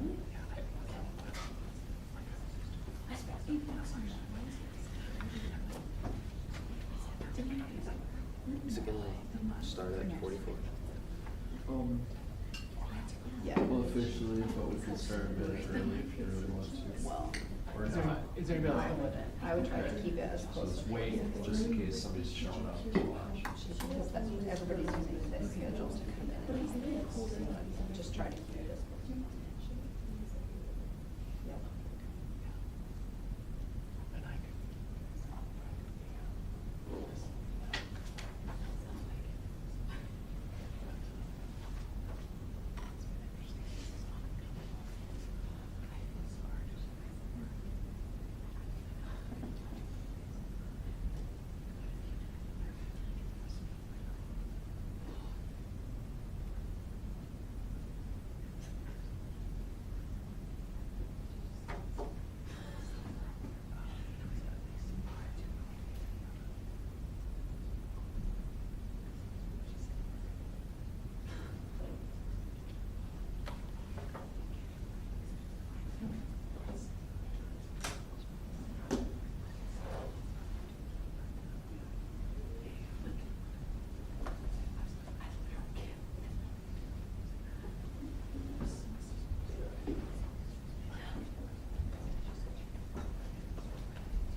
Hello, my name is Garrett Hall. Sorry. And this is my senior presentation. So the presentation layout will look like this. I'll start by just shortly explaining my metaphor, and then I'll go into my first standard, which is history, and I connected it to the ideal of growth. My second standard is going to be growth mindset, which I connected to the ideal of achievement. My third standard is going to be math, which I connected to the ideal of mastery. And then I'll go back over my metaphor and connect it to each of my standards. So my metaphor that I chose is going to be rollerblading. And the reason I chose this is because it's become one of my favorite hobbies, and it's the main thing I do in my free time now. And because I found out it requires a lot of the soft skills that are also important in school. So many of the things that you need to be successful in rollerblading are also important in being successful in different subjects in school. So for my first standard, which is history, my first artifact is the Cherokee Tribe Teaching, which we did in the second semester of 11th grade American history. It was early in the second semester, and we did our preparation for it in the late first semester. It was our first time doing something that was a teaching and not just presenting, so instead of just spewing out information to the class, we actually had the class engaged, and we asked them questions and had them dialogue over the questions. And with this one, we had to explain how the government affected the lives of Native Americans. With ours specifically, it was about the Cherokee tribe. And then one challenge that me and my other group member faced is that one of our group members left, and so we were left with just 2 of us, instead of most people have 3 or 4. So we had a lot more work to do and more time actually doing the teaching. So one thing was I was able to provide thought-provoking questions, such as the one here that is, what could George Washington's encouragements to stray further from their way of life have done for their culture? And then we had the class dialogue over it. And this question, instead of just being something that was clear-cut, where you would just be able to look for an answer and find it, it was something that was open-ended and people would be able to discuss over. And with this, I gained confidence in presenting and teaching because it gave us a new way to do presentations. And although it was a long presentation, it turned out a lot easier than I expected. And through this, I also gained skills in building better presentations and having better transitions and having everything connected a little better. And for my second artifact, I did the Giver chapters 14 through 17. Which I did in the second semester of 11th grade American history. This was our second time doing a teaching style project, and so we had learned from the first one. And with this one, we had to describe the importance of our chapters 14 through 17 of the Giver, and then connect it to different things that we learned throughout class and anything that we thought it connected to outside of class. So through this, I was able to grow and also demonstrate my improvement from the previous teaching. There was more questions, as you can see here. We had one large quote, and then we connected 3 different questions to it, each of them color coordinated and connected to a specific part. And that shows better organizational skills, as well as just other parts of the presentation looking a lot cleaner. And then I was also more relaxed with this one, as I had realized through the first one that although it was a long presentation, it wasn't as daunting as I thought it was at first. And how this connects to my ideal of growth is that these projects introduced me to the teaching format, so it was something new. And it allowed me to grow in working in a group, especially with the second one where we had more group members, so there's a little more teamwork required, although there was still teamwork in the first one. And we had worked creating thought-provoking questions instead of, like I said before, just clear-cut questions. There was more engaging questions and ones that the class would be able to dialogue over. And then it also helped me in presenting and teaching. For my second standard, it's growth mindset, which is connected to the ideal of achievement. And my first artifact is from the first semester of 11th grade biology. It is a CER, which is a claim evidence reasoning, where we have to come up with a thesis, and then we have to find evidence through different sources that we're given in class and look up different sources outside of class that connect to our thesis. And then we have to reason how those the evidence connects. And one thing we had to do here is find the primary and secondary effects of organisms on an ecosystem. Specifically here, it was what effects removing an otter would have on the kelp forest ecosystem. And we also had to compare two different sources that we were provided in class. And here, as you can see, I met requirements as was proficient, although it was on the lower end at 2.5. This is because I had 2 quotes, even though they were from the same source, as you can see there, Stephen. And then I also failed to expand on the secondary effects, and I was repetitive. Even though there was a lot of writing here for CER, most of it didn't have much significance, and it was repeating the same thing. And then also, as you can see, I just had those 2 sources that were the same source, so I lacked the part that was compare and contrast of the case studies that was required in the directions, which led me to get a 2.5. And for my second artifact, it's from the second semester of the same class, 11th grade biology. It was another CER, which were common in biology, so it was important to know how to put them together and do well, and be good with them. And for this one, we were required to use key terms such as OB gene, obesity, epigenetics, DNA. And here, as you can see, I exceeded the requirements as I went up to a level of mastery, and on the higher end of it, I got 4. And I had 4 different quotes, and they were all from different sources, unlike the last one where it was from the same source.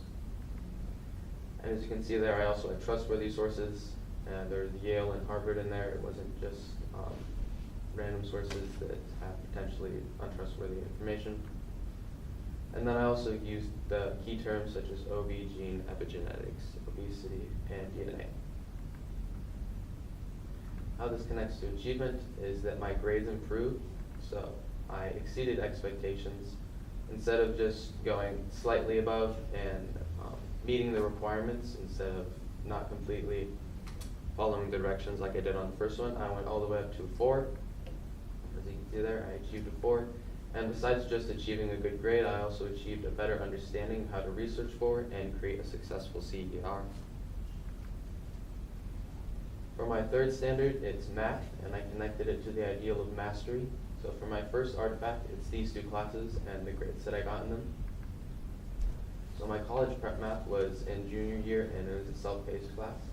And then between these 2 classes, I had algebra and trigonometry.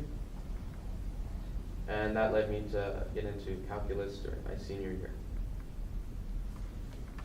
So as you can see there, I had high grades in college prep, and this was due to the ability to self-pace. So I was able to progress quicker and show that I understood the material.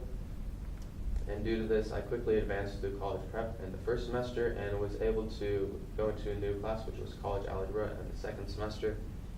And this also allowed me to take trigonometry over the summer, which was the requirements for getting into calculus. And then when I got into calculus, although it was more difficult, as you can see there, my grades persisted all the way throughout 11th and 12th. It stayed as an A. And for my second artifact of math, it was from my first semester of 12th grade calculus. And we were learning a new concept, which was limits. And we were required to not only understand how to get the answer, but also understand what the answer meant and explain the meaning of the answer. As you can see there, I had a high test grade. I had the highest grade possible on this one, even though it was a new concept. I was able to provide an explanation of the answer, as seen at the bottom. We had to find what the answer meant and not only understand how to get it. And then I had an understanding of the processes and why the processes produce the results that they do. And how this connects to my ideal of mastery is that with the first artifact, I was consistent and I advanced to prove my mastery in math and all the different subjects. And my understanding of new concepts and what each answer represents showed that I was able to master new concepts, even through advancing into more difficult classes. And how this all connects to rollerblading is that, at least for me, in the beginning, rollerblading had a lot of growth. And I found that there was a lot of learning once I put some effort into it. And this is like how I did well on my teaching presentation, although there's still room to improve, as it was my first time and it was a new thing for me, just like rollerblading was. And in the middle, there's ups and downs, and you may fall just like in rollerblading, but it'll teach you what you need to do better and how to succeed. And this is like how I did poorly on my first CER, even though I improved after feedback and eventually went up to a 4. And in the end, you get more consistent with new skills that you're learning, and you eventually reach mastery. And although you still might fail a little bit, you know how to learn from those failures, and so they don't set you back as much. And this is how my grades improved and stayed consistent throughout 11th and 12th grade, and I was able to master new concepts easier. And that's the end.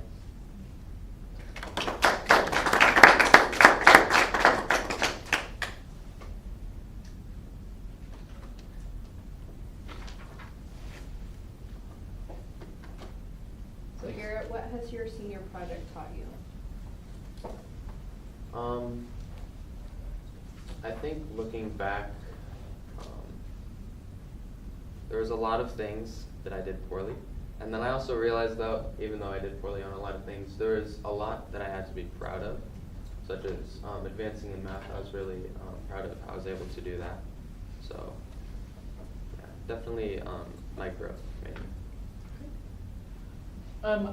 So you did something that I think, this is my first year here, so I think it's unique that you were able to do your college prep math all in one semester and then move on and do college algebra and trig. Like that was like combining 2 years worth of math in this short amount of time so you could reach that goal of calculus. So my question for you is how can you take that, knowing that you did above and beyond, knowing you did more? I'm assuming you wanted the goal of hitting calculus. That's why I'm assuming why you did it. But how can you take that and what you learned about yourself moving forward in your career in college? Well, I just want to say first, I wasn't,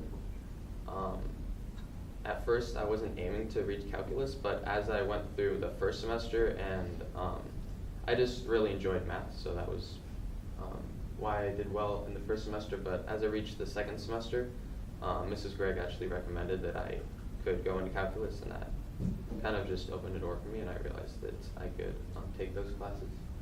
But how it's going to help me in college, well, first, I'm definitely looking into doing something that's related to math in college, such as engineering or physics. And I definitely grew in math a lot because I started out in my first year, because I was new here, in the lower math class. So I think that shows me that even if I start out at not as high of an understanding as other people, I can definitely gain that. So. I really love rollerblading and math both too, so I kind of get that where you're going. I am really curious, at the very start you mentioned the soft skills aspect, which I thought was really interesting. As you're leaving Compass, what do you think is, like, if you were to pass on advice to a junior or freshman or whatever, what would you say is a soft skill that you think would most help them succeed here? Well, growth mindset, but that's definitely already, No, that's a good one. Why that one particularly? How would you expand on that? Because you can start out somewhat behind, or even if you're doing well and then you fail, you can learn how to grow from those failures, and eventually they become, instead of obstacles, they're more learning opportunities. Just like in rollerblading, there's when you fail, you kind of look at what you did wrong and try to change that next time, and whether it improves what you're trying to do or hurts it, you know what you need to change later. So. Great. Thank you again.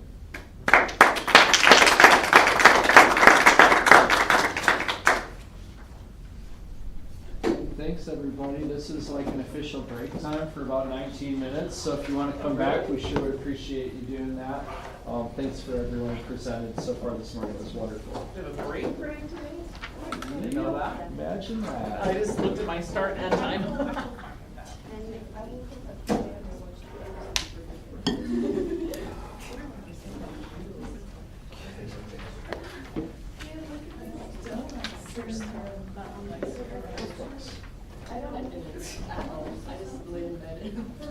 Can you step out?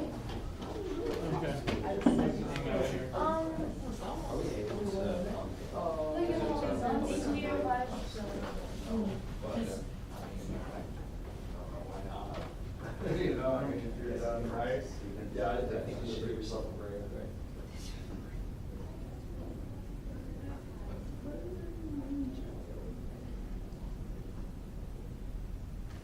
Dear Mom, this week was hurtful.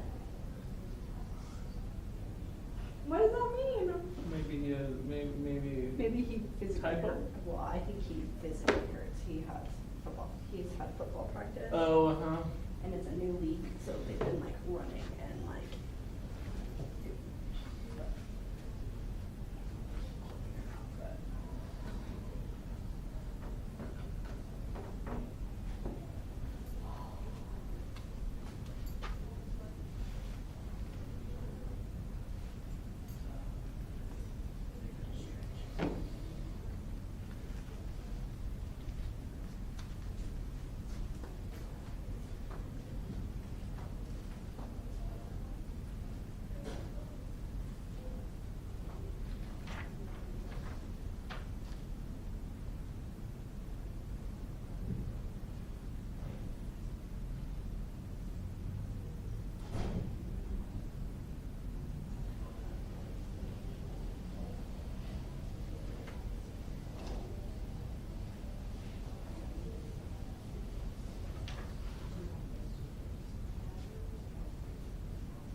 I don't even know what I'm doing with these, but you know, we're pretending. Well, you know, it's like the bell curve, you know, at the beginning, it's like, it's hard to get those scores dialed in, and then midstream Yeah. you get in a roll, and then by the end you're tired, you're like, yeah, you know, Yeah, right? It's just totally normal. I know, like, how many do we have? You know? 4 more in a row? I think, I think at 11:07. You can stay as long as you No, like. so You I can have keep, 3. no, we could use your help. No, I have class, so I have 3 Yeah. more. Okay. Yeah.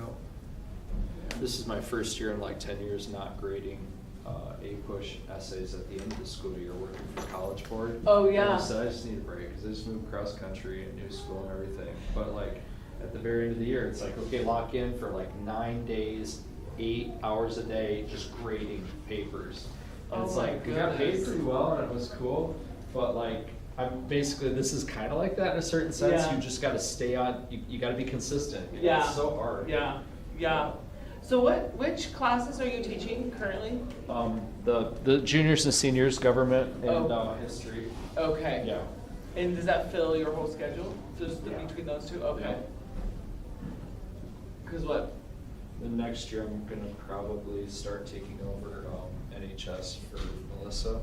Oh. Because I've done that in the past for years, Uh-huh. and she's got kind of double duty between that and this. Yeah, And so I said I'd be happy to do that. to get your leadership stuff. Yeah. So, how Yeah. about you? What are you doing?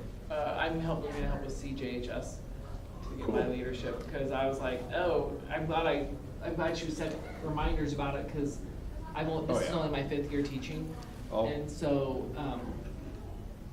you have to have 3 out of your 8 to move, and I'm like, oh, it's perfect, I'll move up that ladder. Oh, cool. Right when I hit the end of that ladder is when my 8th year will happen, and then I can jump over, because I'll have the 3 years of leadership, so. Nice. I'm like, Yeah, I don't know anything about that stuff, cause like, I've been teaching in private school for 10 years. And then I did public school like a couple years before that. And so now I'm kind of jumping into this. It's like, whatever, just tell me what you do. I don't care. You know, Yeah, like I'm getting yeah. kind of close to retirement actually. Are you? So How many years do you think? I until don't you retire? know. Yeah, I mean, just like kind of when I feel like it, cause Oh, like, okay. you know. So you're not like going for the 90-10? Oh, it's impossible. Yeah, me too. I'd have Oh, to yeah. work another 20 years or Yeah. something. Cause like they looked What at did all you my do experience before? and they're like, I've done real estate mostly. Okay. Yeah, but yeah, when they told me basically they're gonna have to treat me almost like a new student, a new teacher, it's like, Here? okay, yeah, like I have a master's, I was certified in 2 states, but I let all that go. And then I kind of got recruited to teach at a private school, and I was like, okay, I like, you know, teaching, and then, you know, it's like I kind of don't want to go back to real estate, but I mean, I will, if, you know, if I have to. or Yeah. whatever. But you know, I love teaching. I love kids. I love my subjects, so that's why I do it. Yeah, you know, that's me too. I'm like, Yeah. I'll do this as long as I like it. Yeah. Well, and then I'll when stay it here gets too till tedious yeah. or whatever, it's like, Then okay, I'll peace yeah, out. Yep, yeah. that's totally me too. Or if I don't like it, or like, luckily, like If it gets too weird. I Yeah. mean, that's my main thing. Yeah. I think that's why Jacob quit, actually. Oh, really? I mean, he was old. I mean, I hate to say old, but I mean, he was ready to retire. But I could just tell, like, picking up the pieces from where he left, I could tell that he's like, I'm not doing that, I'm not doing that. Holy cow, I'm on video now. Sorry. Yeah.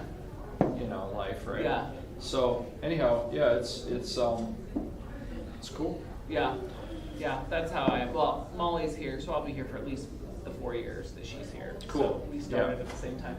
But I like That's it, like. wonderful. Like the same Yeah. thing. With my kids, I kept thinking, okay, this would be a good school. I'd be happy for them to go here if we Yeah. decide to do that. You know. Yeah, yeah, it's a really good fit for her. She's really happy here. Nice. And then, yeah, Nice. she was not happy in middle school. She hated her Oh. middle school. She was just in a public traditional West Ada school. Okay. And so, and it's funny, she'll get together with friends from church or whatever, and she'll hear them talk about their schools that they're Yeah. in. Every time she comes home, she's like, I'm so glad I'm Oh, that's wonderful. That's so Yeah. good to hear. It is good. Like It every is year, I good. keep telling one particular child, I'm like, I'm gonna take you to Compass with me. He's like, I just love homeschooling. It's like, I know you Yeah, do, but yeah. you know, we're gonna get to a certain point where you've kind of outgrown us or Yeah, something. And he's like, right. no, I'm gonna keep. I'm like, okay. Yeah, yeah. Yeah. So anyway, but I like it here. Yeah, It's good. definitely. Yeah, it's a good place. So anyway. Do you like it here, Courtney? It's good for you.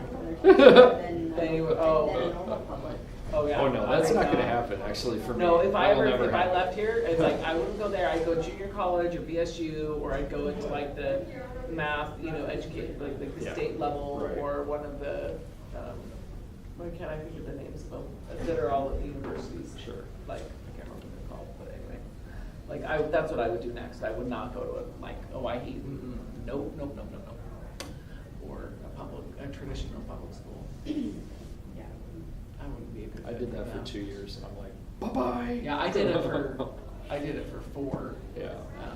But years ago.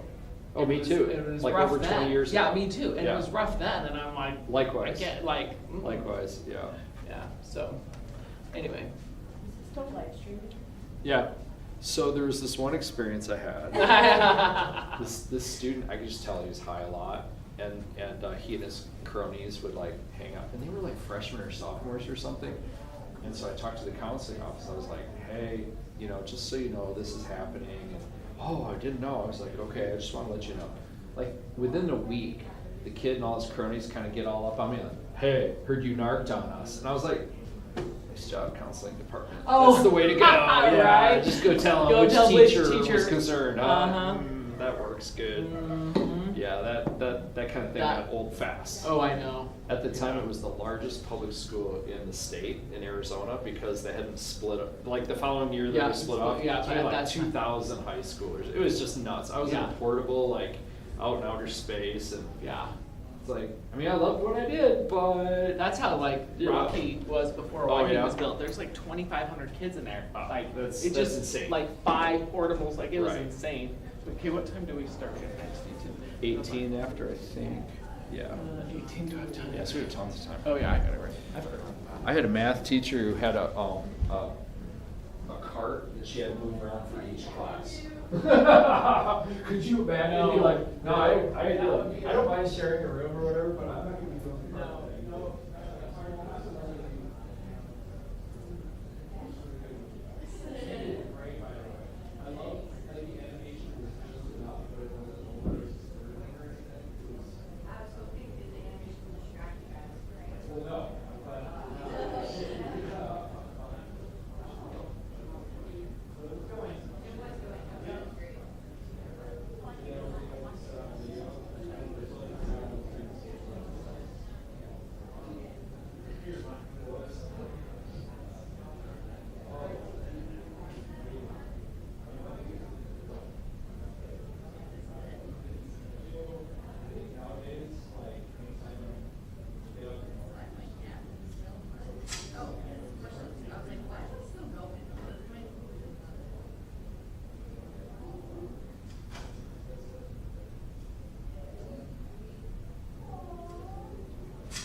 So who do you have? All right. So she's going to be in this room.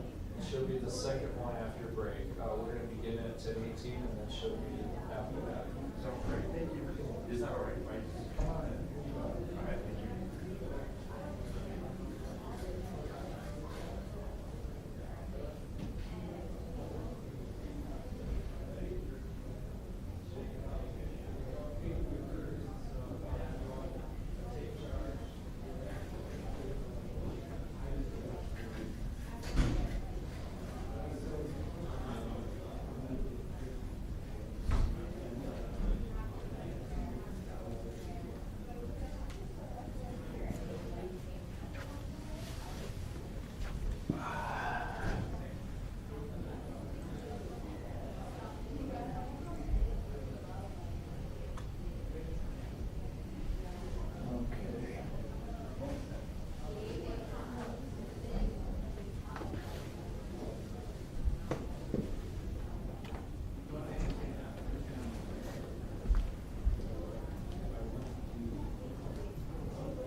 That's kind of an odd screen there, huh? Hope it's not us. Uh-oh, that looks horrible.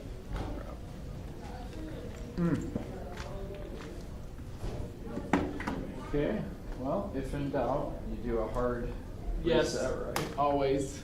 Jeez.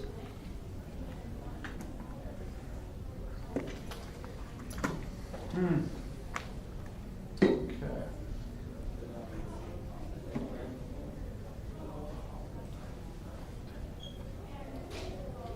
Mr. Nelson, Hi. I did have something else to say. For the last two in your room today, Yes. Yep. They Luke and will- Brianna. they will have a private judging. Okay. So the judges will be there, they will be there, but students, you can No release the students? seniors. Okay. Or, and all the students. If there are, any parents, Yeah. of, like if Brianna's mom is here, could she be here for She's this? totally welcome Okay. to. I'll just, if I just write private, Yeah, that's fine. will Thank that, you. okay. You got it. Okay, so now I'm gonna make another effort to, get our slides up properly.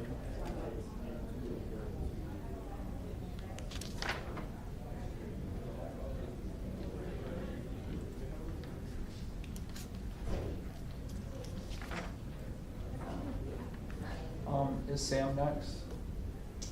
In your room, Sam, F is next, that's correct. Okay, cool. And I need to pull Thank you. mine up, yep. See ya. Since we're, I feel like here would be a good spot or in the middle of this. Okay, we're gonna get started in just a couple minutes. Hey, Mr. Nelson. Hey. This is the second slide. Can you go back to the first slide? Maybe, no guarantees. You know how life is, right? With all of our technical challenges. Why don't you do it? Just so that, you know, make sure the clicker works, and that'd be better than me.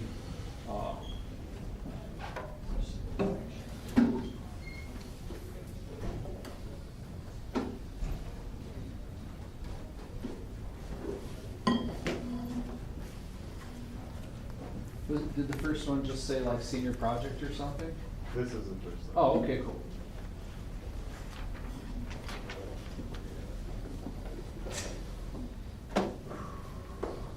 Do you have any other slides, just those two?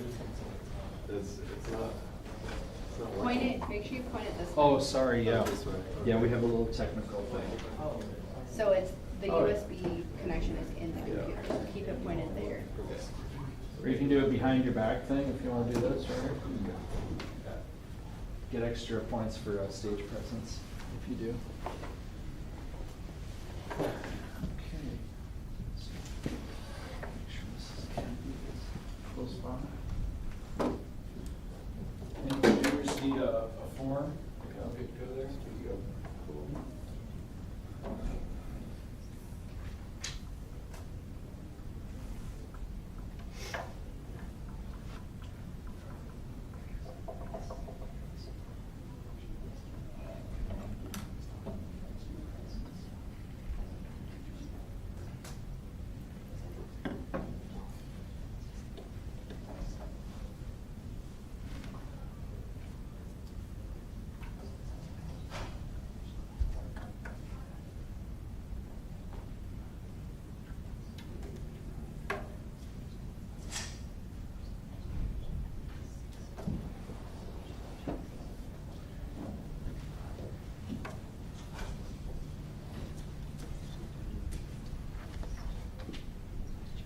Nope. Should we begin?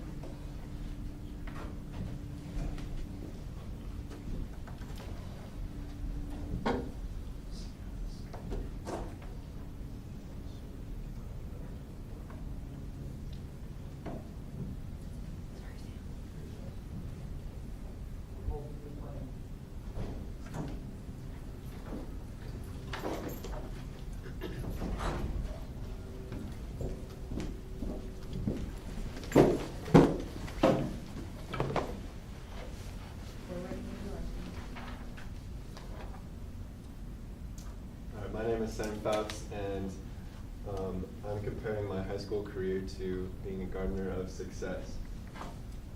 So So first, my first standard is apprenticeship under the ideal of so what, and then English under the ideal of growth, and then mathematics under the ideal of achievement. So first, my apprenticeship, again under the ideal of so what. I'm going to compare my apprenticeship to weeds in the garden. My first artifact is a picture of me in my apprenticeship putting together the robot's chassis. So for our apprenticeship, we were tasked to go out and venture out into the world and find somebody to supervise us as an apprentice. And instead of doing that, what I chose to do was ask my robotics coach, Mr. Alvarado, if he would count off robotics club hours as apprenticeship hours instead of finding somebody outside of the school. So I chose an easy route for that, which hurt me later. And my second artifact is an informational interview reflection. So for our apprenticeship class, we were asked to interview 3 people in a career of our choosing, and kind of ask them what about the career to learn more about that career to see if it's a good fit for us. And that was due at the end of the first semester in my junior year, except I decided not to do it. So I ended the year with an F in my apprenticeship class. And so that's one of the weeds in my garden. I eventually did do them. At the beginning of my senior year, I submitted all 3 of them, so I don't have an F anymore. And here's a screenshot of one of those reflections. Let me zoom in on the information summary. The person I interviewed, his name is Saul Vega. He's an automotive service mechanic. And I learned that in that job, it's very easy to get promotions, but it's also very physically demanding, and it requires a lot of coordination. So onto the reflection. How does this relate to the so what ideal? I chose the easiest route for my apprenticeship. I didn't choose an actual apprenticeship. I just stayed in my robotics club.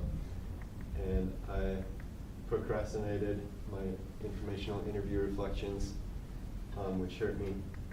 And I didn't put any effort. And this led to me receiving an F in the class, which is one of the weeds in my garden. And I learned that I needed to actually put in effort, and I needed to do things in order to keep my garden alive.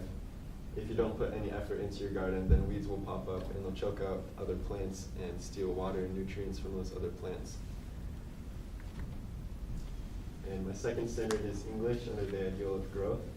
And I'm relating this to becoming a better gardener through practice and patience. My first artifact is the Fahrenheit 451 essay. Here's a screenshot of the essay. I wrote this essay my freshman year. It's the first essay I ever wrote in my high school career. And it's not my best work. As you can see the title, Illusions in Fahrenheit 451. This essay, we were tasked to write about how Ray Bradbury uses illusions in his book Fahrenheit 451.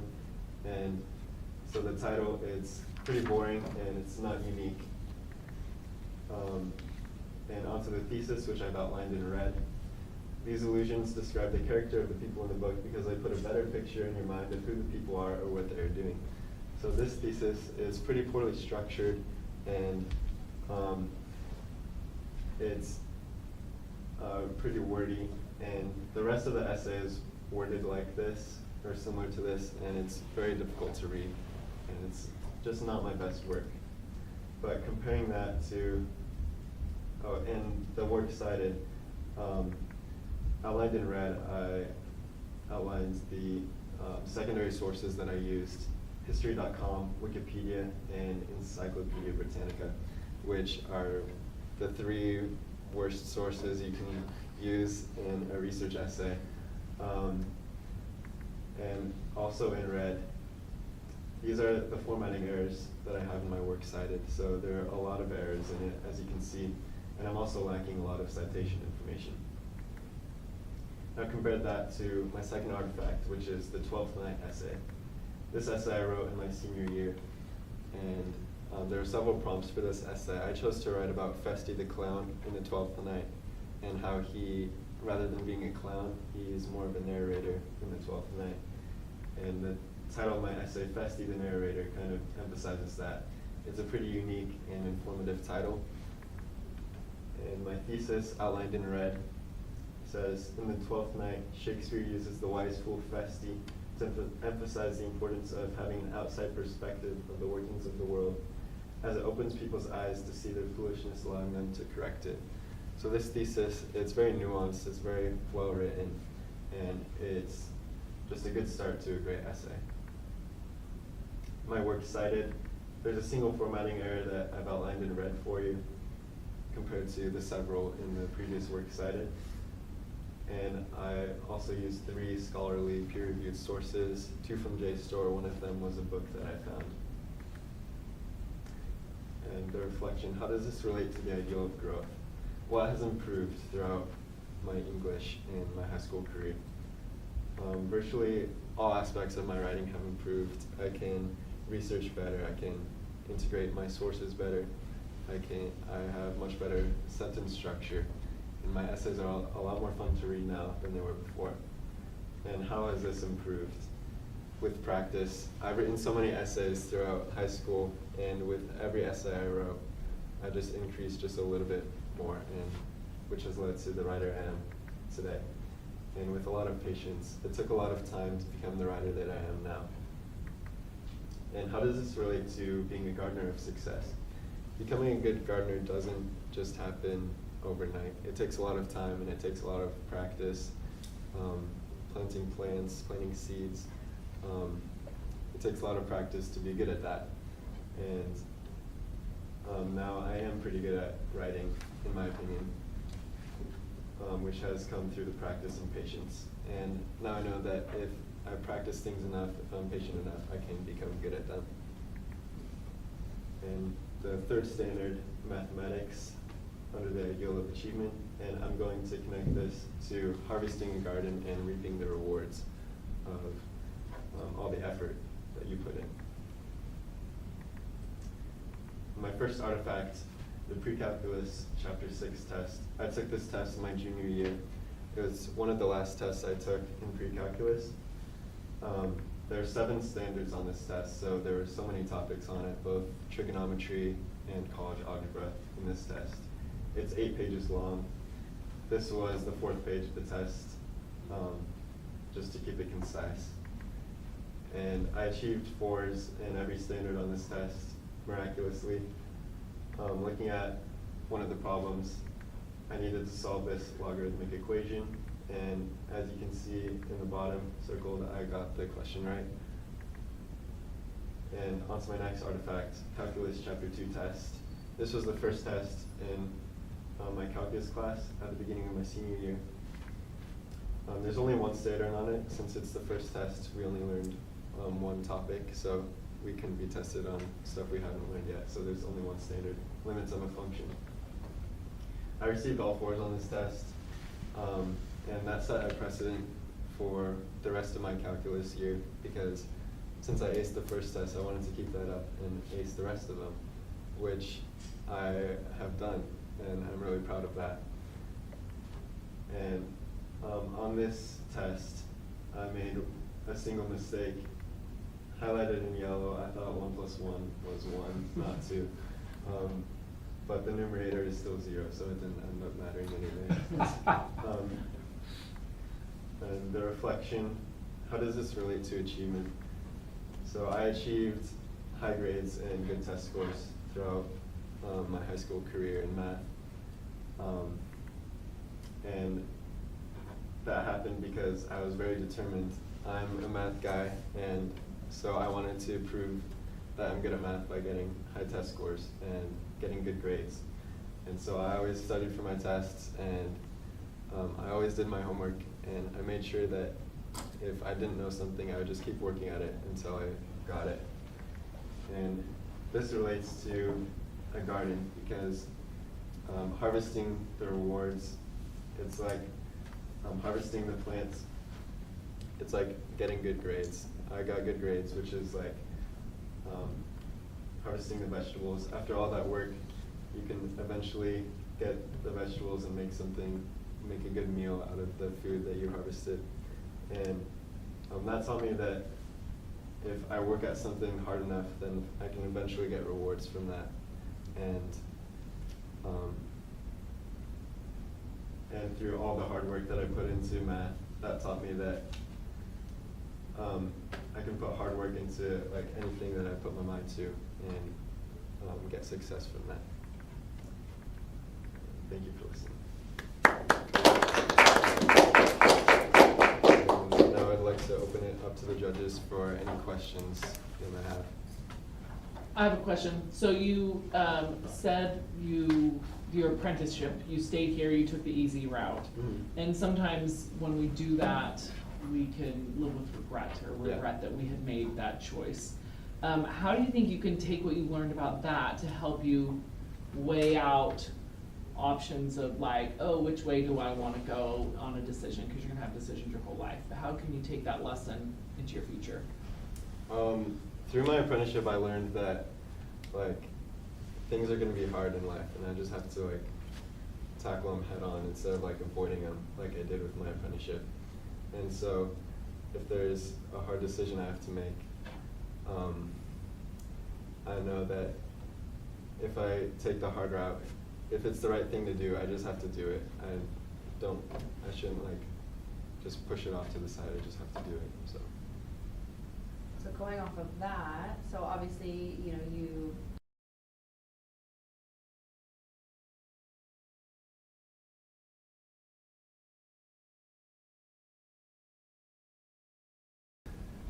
my biggest failure was probably my apprenticeship. Getting an F in that class. I've never gotten an F in any other class. And how I overcame it, I just realized, well, I need to change that F in order to graduate. So I just interviewed people, and I just did it. I put my mind to it. I really didn't want to do it like at all, but I did it anyways, and I changed the grade. So. From, did you not go to Dallas to do a pretty big event? Yeah, I did. Yeah. What would be the best takeaway that you could share with a younger student about doing something that's extracurricular and truly high level and competing and that sort of thing? So through robotics, I definitely learned a lot. I would do robotics for like maybe 15, 20 hours a week. And I learned that like basically I can do anything I put my mind to. I put so much work into robotics, and then being able to go to the World Championship, it was pretty awesome. And I encourage everyone to do extracurriculars, whether it's like sports or something like robotics, something similar to that, because it just develops your character. You just become a better person from that. If you don't like it, or if you do really like it, either way, you'll become a better person from that. So. Excellent. Thanks again.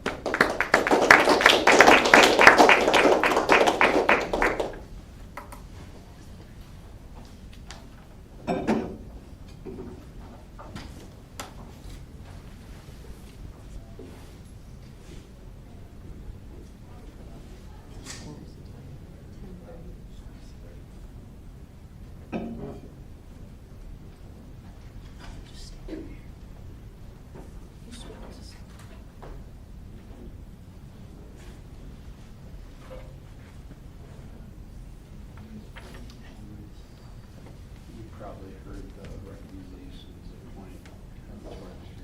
Oh, okay. So how does this thing? Oh, okay, that's a little behind my technical. Okay. Oh, no. Uh-oh. Oh, it's all over. Alright, let me figure it out. Someone like to help her with the timer? Stop. The stopwatch Very is challenging. Thank you so much. and to make sure you test the clicker if we can follow with it. Make sure you point it this way. Oh, this way. Shall I take points for Sam? This button. Oh, I'm almost done. Okay.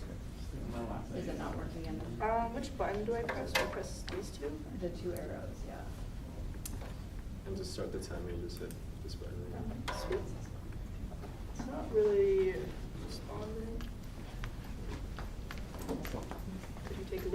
sorry.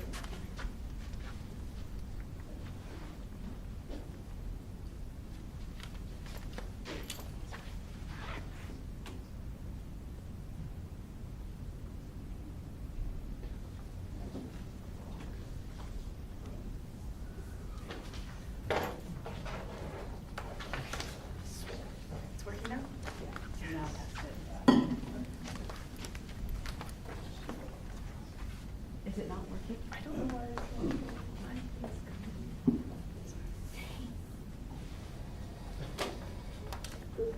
Oh, hold on. Okay, sweet. Moving closer now. Sweet. Just 1 minute.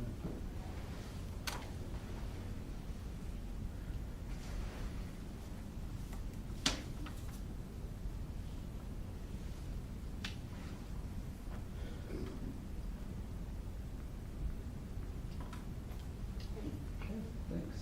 Perfect. Hello everyone, my name is Emma Hartley and this is my senior project, Cycling to New Heights, a mountain biking perspective on high school. So my presentation will be divided into 3 parts, each covering 3 standards, 3 ideals, and 3 sections or parts of a mountain bike ride. The first will be the climb, which was representing my apprenticeship class, the technical, which represents my English class, and the flow, which represents my senior research essay. So the first part of a mountain bike ride is what's called the climb, which I chose for my apprenticeship class with an ideal of achievement. So here's my first artifact. It's a time card from the class. Let me give you a little bit of background on my apprenticeship class. So all juniors are required to complete at least 40 hours outside of school at an internship or apprenticeship that they're interested, like what field they would like to go into, that sort of thing. And I chose 2 different jobs. The first one here is my internship at Eagle Fitness Center to become more like a fitness instructor. But that's the role, at least that's the role that I applied for. When I got there, they told me that I'd be working at the front desk instead of actually shadowing the fitness instructor herself. As you can imagine, I was pretty upset and frustrated at the news. I thought I would be learning more about fitness goals, that sort of thing, seeing what a fitness instructor does on a day-to-day basis instead of the receptionist's responsibilities. However, I tried making my best out of the situation by learning about what the receptionist does, what her duties look like, and what day in her life would look like. You can see here that I put in about 15.6 hours at that internship, which is a little less than the 2020 that I would have liked to divide it by, but to me this was one of the most difficult academic uphill climbs because I was both inexperienced at my apprenticeship job and I also wasn't very interested in like a long-term customer service type of career. So this is one of the most difficult parts for me. But let's compare this experience to the other one, the much different one that I had at my Meridian Library apprenticeship. My second artifact is my supervisor evaluation, which is where your mentor or who you're shadowing gives you a review at the end of your apprenticeship, and they tell you what areas you did well and which areas that you can improve. So I put even more hours at my library apprenticeship, but I think the review is a lot more important and a lot more telling of my time there. My mentor commented that I had a great work ethic, and I scored 4s in both the positive attitude towards work and the responsibility and dependability section. So because of my hard work and willingness to learn, I was able to do well in my apprenticeship and gain a much more fulfilling experience out of it compared to my Eagle Fitness internship. So overall, I learned valuable time management skills. Understood the importance of finishing a project with full effort even though I didn't really enjoy it. And I learned what worked for me and what wouldn't work for me under cases of stress like my apprenticeship class. Now this connects to the uphill part of a ride because it's very difficult. That's the most hard part of the ride, is to get into gear and to pedal upwards. Sometimes it's frustrating, it's most certainly challenging, and but it's necessary for you to get warmed up for the rest of the ride and get your heartbeat going and get you ready for the rest of the ride, which was like my apprenticeship class. So the next part of a mountain biking ride is the technical section, which I connected to my standard of English with an ideal of growth. My first artifact shown here is a close read from freshman year. The purpose of a close read is to understand the details of a text, to think critically, and to gain a deeper analysis of the text that you're close reading.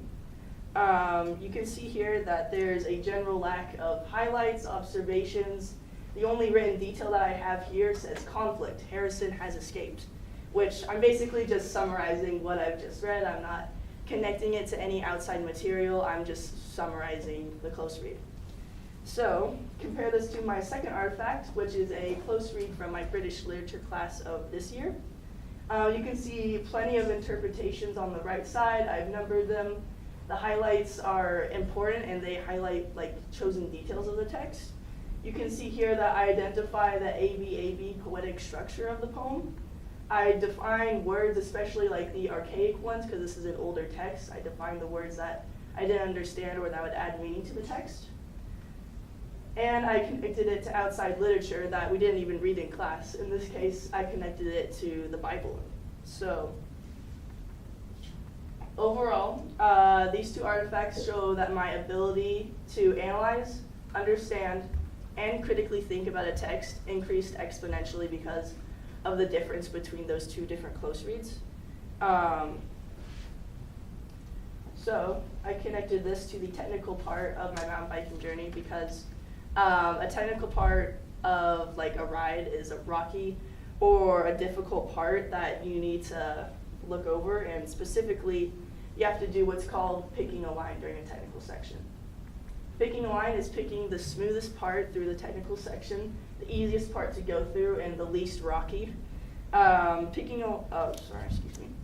Before a race, bikers will pick a line through a technical section to practice over and over again, so that on the day of the race, they're comfortable going through that difficult section and they have a lot more confidence and momentum. So this is exactly what my English experience was like. I had to repeatedly focus on my close reads, repeatedly go through those steps in order to feel confident and gain my momentum through that class, which was sort of difficult for me, but it was very rewarding. So to conclude, picking a line through a technical path illustrates my English growth because it took repeated focused efforts with close reads and literature analysis to get to where I am today. So the last standard that I chose is my senior paper with an ideal of so what that connects to the flow part of a mountain bike ride. So the senior paper is only one artifact, the paper itself. So for some background, the focus of our senior essay was to choose a topic or an issue that concerns us. So for mine, I chose American infrastructure and city design and how we can use biomimicry and natural processes to improve what our cities currently look like. So we were given more than a month to write, review, and research for our essay, which is quite a bit of time. It is 10 to 15 pages long were the requirements of the essay. And using skills that I had learned over the course of my high school career, especially for my English class, I was able to complete this essay at a masterful level 4 level. And because we're able to choose the topic, the essay felt a lot more personal to me.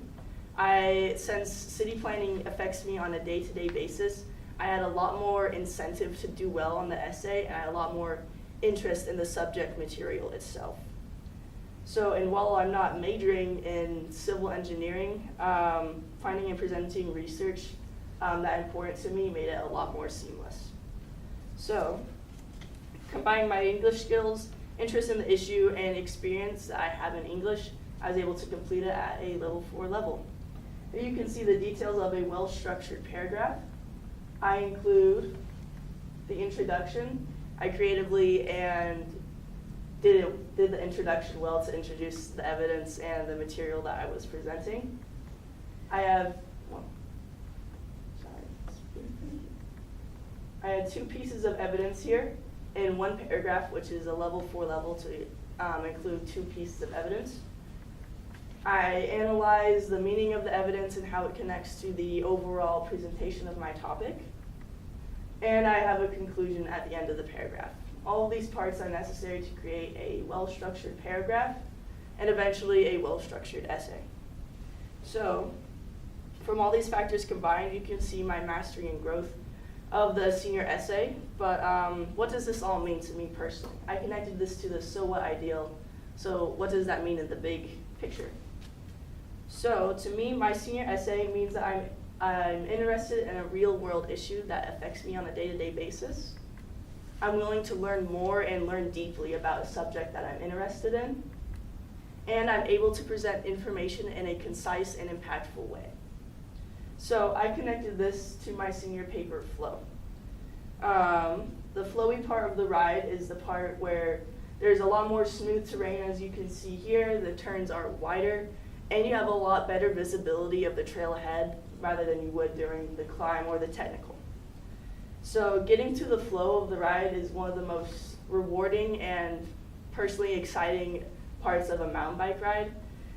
You're still exercising, but you're more focused on keeping the momentum you've gained rather than pedaling hard and getting that momentum. You're able to just focus on where you need to go, and your uphill climb helps you have a better flow.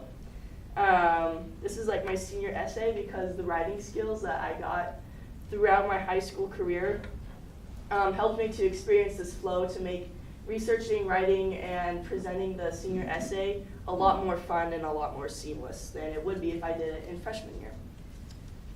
So overall, I chose to apply a mountain biking perspective on the 3 standards of my high school career. I was able to show my achievement in apprenticeship using hard-won hours and mentor evaluation, which directly connects to the uphill part of a climb. Then I showed growth in English using 2 close reads, one from senior year and one from freshman, which shows how I used focus, effort, and repetition to grow, just like picking a line through a technical section of a mountain bike ride. And finally, the so what ideal in my senior paper represents the flow of my journey, where my experience and focus combine into a well-structured, well-done senior essay. That is all. Thank you for listening.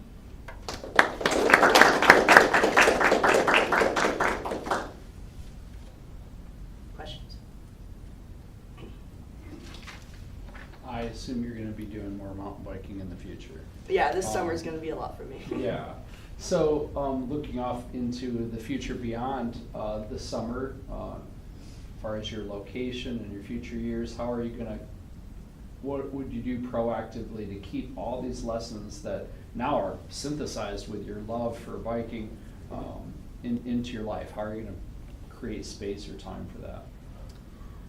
Finding time to mountain bike is one of the difficult things I had to learn over the year, but I was part of the mountain biking team for Centennial, and they had structured times where everyone would go out and ride together in the race days. So I think if I put more structured time, especially not into just mountain biking, but other areas of my life, finding structure so I can complete what I need to and find enjoyment out of it like that. So with mountain biking, I'm assuming you have to have a growth mindset. Yes. Do you consider yourself to have a growth mindset in terms of schooling? I would think so. I think it's gotten a lot better over time, where like in freshman year, I'd be super worried over assignments or like exams, but now like that I know like tactics to prepare myself for assignments and exams, like not procrastinating. I've gotten a lot better at that, and I think that I've developed my growth mindset a lot throughout the year. So I thought it was interesting that you chose a senior research project that isn't where you are headed with your career, which I think is fascinating and amazing. How will you find that balance between what you want to study in college and your career, but also learning other things that are just interesting to you, that just for the sake of learning them? That's a good question.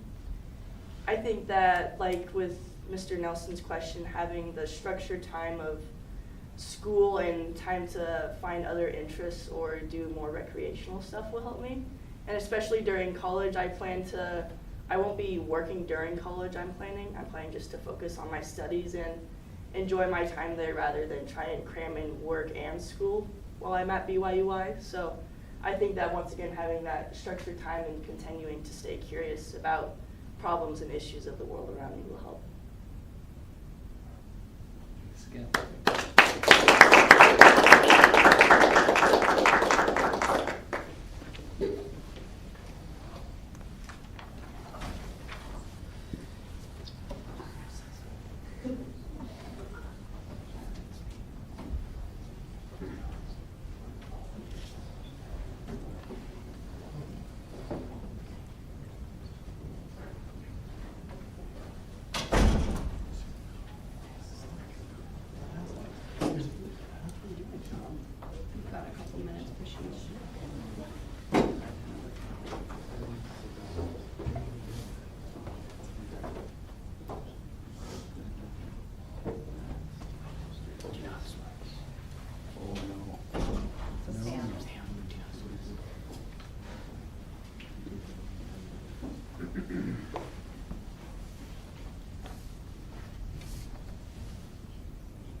Alright, hello, my name is Prashish Adhikari, and this is my senior project.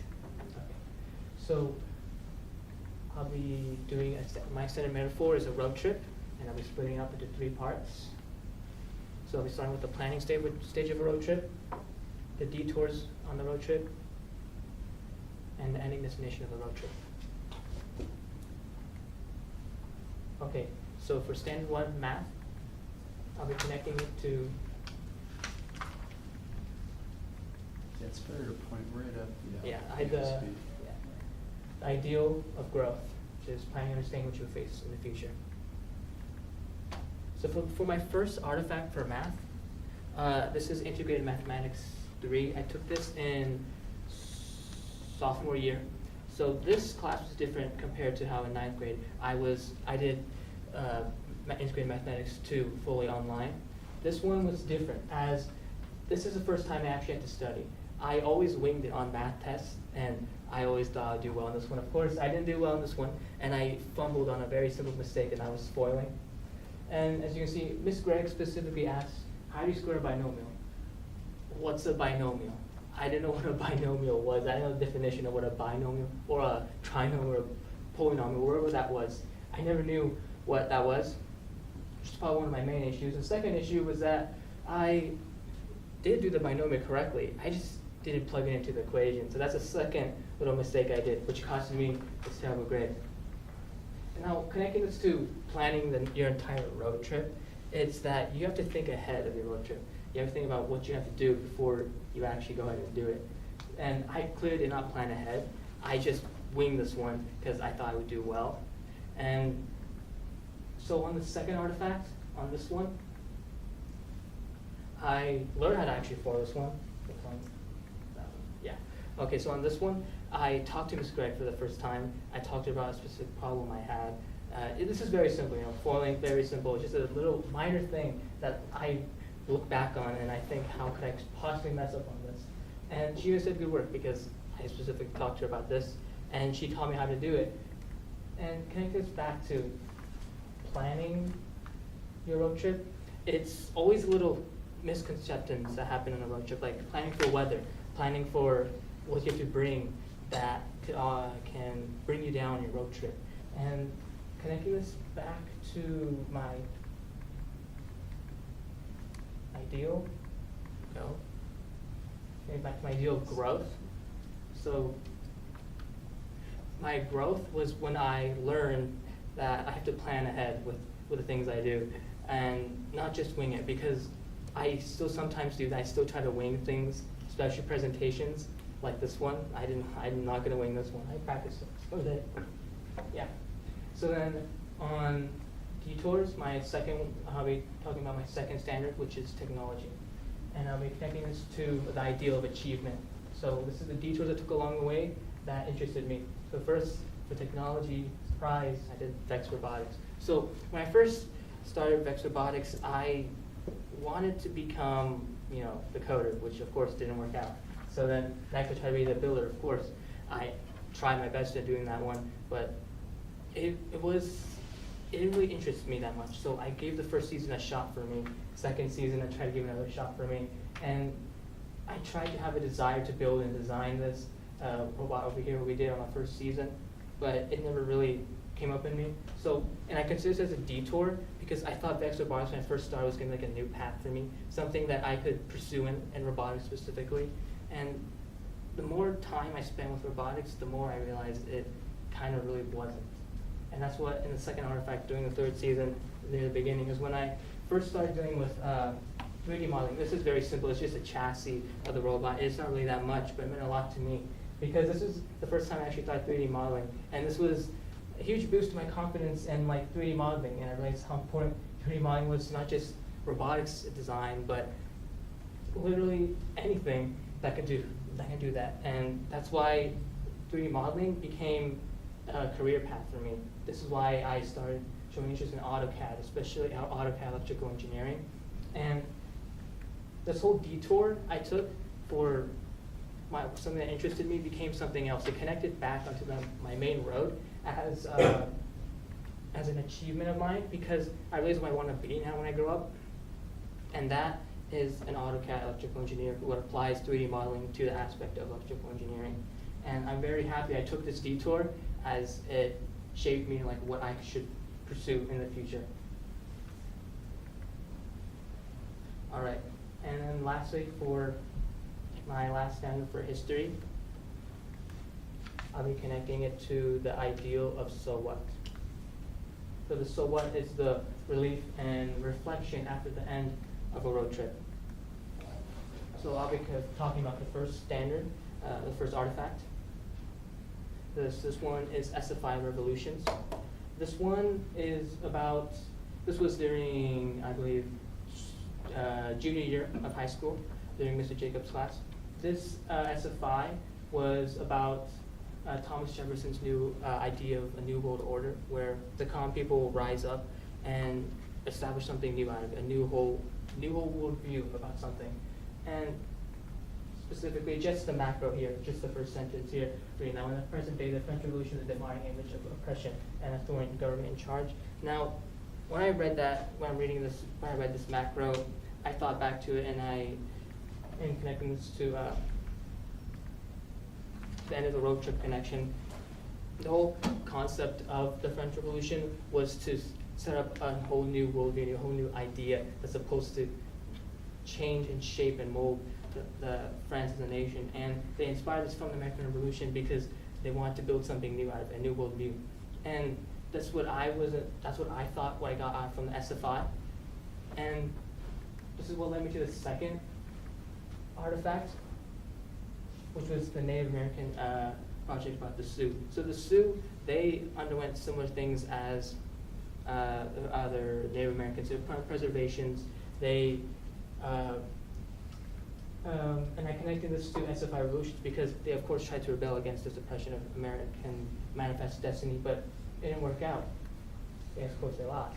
But focusing here on this thesis here, on sticking those first few words on which ESP didn't the lives of North American aliens disarray. And when I look back on this thesis specifically, I didn't really like this thesis, as what I got from this entire presentation is about how when the Sioux were prime preservations, they thought to themselves that they could accept the worldview of someone else. The whole Constitution, when they read it, they read the liberties and rights, and they believed that they too, we the people, applied to them, that acceptance of another worldview over them. And that's why they were prime preservations and thought as sensible as the slaves, because they accepted the worldview of someone else. Of course, they couldn't do anything about it, but connects to the whole end of the road trip thing is that my whole high school career, this whole road I went on, was I was building a worldview without even knowing it. I built this entire worldview based off of all the things I went through my growth in math, where I understood that to nitpick on simple things, and then on the detours I took was when I found something else that interests me, something that could help me pursue later in life. And that's what the whole so what of all of this is. It's to understand how you can mold your worldview into something that you can later on be challenged with, or change it up, or defend it if you want to. So the whole conclusion of this entire road trip, from starting with math, with all the growth I started with understanding what a lot of my little details I have to focus on, and then the detours, which is all of the stuff that interests me and what I want to further on to develop myself, and then the so as reflecting back, and then building a more concrete worldview that focuses on who you are and how you can be later on in your journey. Thank you.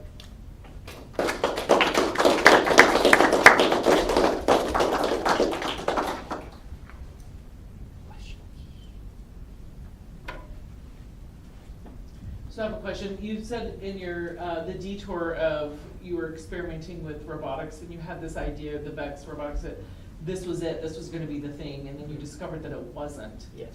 In the middle of that, like on the other end, you were glad because you were like, oh look, I was in this detour, and you had this 20/20 hindsight. But when you were in the middle of it, what helped you keep going, or what helped you like not give up so that you got to that place of being like, yes, I'm so glad I did this, because I'm sure in the middle of it, it wasn't rewarding, it was hard, it was frustrating. What helped you get to the end of it? To the end of it, well, it was that I kept giving it more chances. I kept giving robotics a chance because I thought maybe I can get something out of this. That's why, giving someone a second chance, trying to see if you can get something that can change or something. I thought robotics would change, but no, it didn't. It didn't really change for me. That's why I decided, but then I figured out that 3D modeling was something that I enjoyed. I realized, hey, I could just follow this instead, because that's what I wanted to get out of robotics, like something specific that could help me later on. So with all the demanding time with robotics, right, with all the hours you guys had to put in, with all the competition, how did you manage everything else? Your home life, your other classes with assignments and testing, like how did you manage all those demands while also putting in all that time in robotics as well? So that's the thing. We managed because we always stayed like after school and we had a specific date and time. We were organized in how much time we should put in. Sometimes we stayed even longer after that. The homework aspect and all that, that's the thing. We had to work overtime, We had to still work on homework even after robotics. It wasn't easy because we had to put more pressure on ourselves to get our work done and do robotics at the same time. It's probably, Sam, Colin, Luke over there who probably did the best with the robotics, I believe. But yeah. You've told me a little bit about your college future, Yeah. what you'll be studying. If you were to take on a minor that would be very different from your main course of study, could you tell us what that would be and why? It would probably be a research scientist. Something has to do with specific research or anything. I decided to do that minor because science has always interested me, and it's always been like a backup. If electrical engineering does not work out, or anything in engineering does not work out, I could be a scientist, as many role models of mine have been scientists, and they discovered many things, so I might as well just hop on that.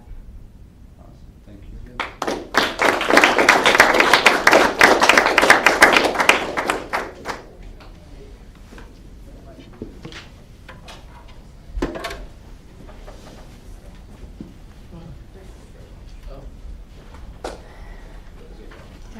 Tag, you're it. Hold on. That was super interesting to do, and next year, when I get to go, I will have much better, understanding. It just is there's a learning curve. Well, I know, for sure. I feel like I kind of want to go back and redo the other ones, but now that I know, I'm That's like, why okay. there's a couple more issues. Right? And there's multiple people. Yes. Yes. Well done, Emma. Thank you. Check out the quick the timer and stuff, make sure it works good for you.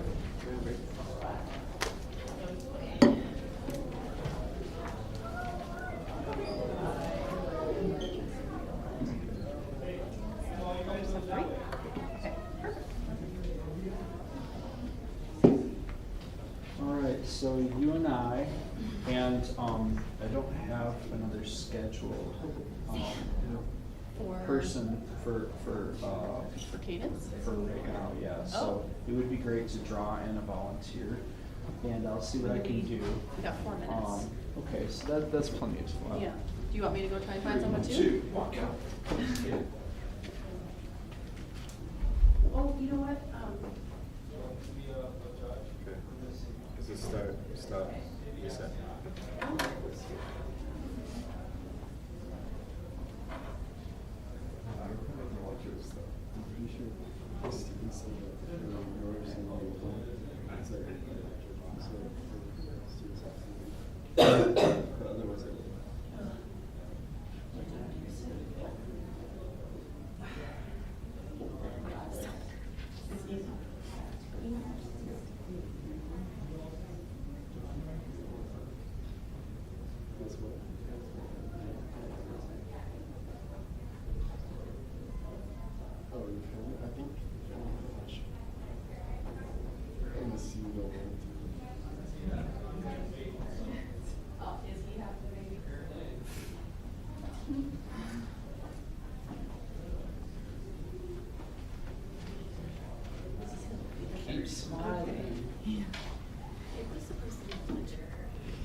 It's tricky. Yeah, a little bit, yeah. Hmm. Off, everything's off, I'm unwired. Just this one. Okay. No, not a dull pencil. You don't need to worry about these questions, they're just sample things. Yeah, And, she's been here a while. She's just in case done you it a long need to time. know. Okay, good. Pencils for you. This is the one I used yesterday. We're real comfy.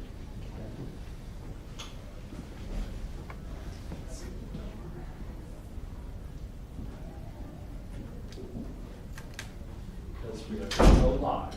How many years have you done senior judgment? It's like a 1 year. At least 5. I know, I was like, even when you're still just in kindergarten. Even before that. Yeah. Because I'm mixed grade and it's like the senior's first grade. It's Yeah. been a while. Yeah. I did. Like 1 year ago. Oh. I think that's right, I judged every year. Like second, so if you're this Wow. 7th grade. My first 7 years here, we didn't have 1 minute. seniors. Oh, yeah. So, we're still, yeah, 6. Everything okay? I've lived in Bennett for 10 years. Got a clipper down. Make sure you point it that way. Feel free. Hi, my name is Cadence Williams, and this is my senior presentation. Throughout my senior presentation, I will be talking about 3 standards that I have been through my high school experience. The first will be elective under the ideal of growth, the second will be science under the ideal of mastery, and the third and final standard will be apprenticeship under the ideal of so what. All 3 of these standards connect to having an animal come into your veterinary clinic and helping them when they are sick.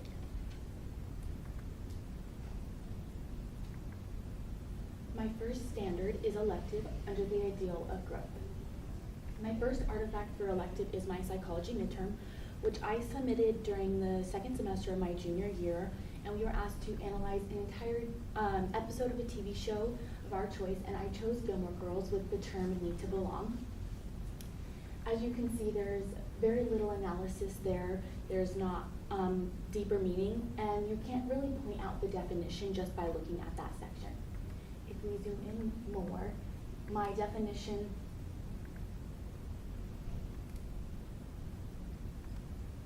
was to feel connected to and identified with others, which doesn't really show my understanding of the term, and this was due to procrastination. I didn't really want to do this assignment. I pushed it off to the last minute. I didn't really plan out my time, and I threw it together right at the last second before turning it in. My second artifact is my psychology final, which was later in the semester where we asked to analyze an entire TV show or a movie of our choice. I chose the same term, need to belong, and just by looking at that you can see that there's a lot more in-depth information.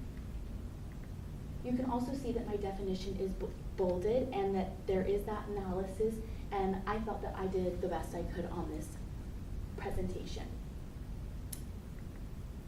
My definition was the need to belong is when you feel the need to build healthy relationships that will last over a long period, as well as wanting to belong to a group, which better defines the term, which shows my understanding of it.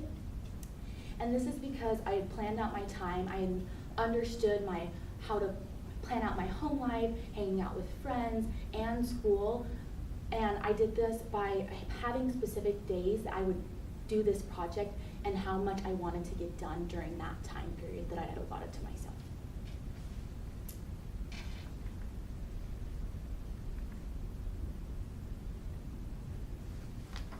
I grew in many different areas from Artifact 1 to Artifact 2, such as I had those bolded definitions, I had deeper analysis, I had better definitions, and I had understood how to manage my time effectively. This connects to the first part of my metaphor, which is having an animal being brought into your veterinary clinic that is very sick. You want to have a proper diagnosis, and to get that diagnosis you need to have proper testing, and proper testing would not have been done for the first assignment. They would not have proper palpitations and capillary refill checks or something like that. But with artifact 2, that animal would have proper palpitations, would have capillary refills checked, and most likely would have extra tests taken, such as blood draws and urine samples. My second standard is science under the ideal of mastery. My first standard is the Unit 2 Woolly Mammoth pretest, which I had taken in the first semester of my advanced biology class during my junior year. For this pretest, we were asked to analyze the woolly mammoth's evolution and extinction, as well as analyze potential pros and cons of bringing them back to life. And as you can see, this was a very basic analysis from woolly mammoth to elephant, not much detail, because this was the first time a topic like this had ever been introduced to me before, and I really didn't know much about it.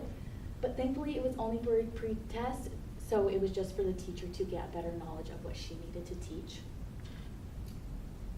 My second artifact is my Unit 2 Woolly Mammoth Final, which was later in the semester for our big final for the year, and we were asked to analyze pros and cons of bringing the woolly mammoths back from extinction based on the cumulative lessons that we would have had about food chains, ecosystems, global warming, and climate change. If we look closer, you can see that I did a spiderweb chart where I analyzed more cons to bringing the woolly mammoths back from extinction. And some of these were predators died out, which connects to understanding food chains and ecosystems, and increase of temperature, which shows my understanding of climate change and global warming. I ended up getting a 4 on this final, which I was very proud of because I felt like I had done a very good job understanding what was being taught. Within both of these assessments, I was able to show mastery because I went from having very little knowledge to being able to get that 4 level grade due to the cumulative lessons that I've been taught and being able to understand and analyze things on my own time if I was confused, which connects to the second part of my metaphor, which is choosing the best treatment plan for your animal after getting that proper diagnosis. After your animal has that proper diagnosis, you want them to have the best treatment plan, and you want that treatment plan to come from an expert who is knowledgeable in the field and has had experiences with that specific diagnosis. And you can also do your own research on your outside time to be able to understand the best path forward for your animal. My third and final standard for this presentation is apprenticeship under the ideal of so what. My first artifact is my apprenticeship hour collector, which we were asked to collect hours at the apprenticeship that we were at, and we were asked to collect 40 hours from one apprenticeship, or we could go to several. I greatly enjoyed this opportunity, which is shown by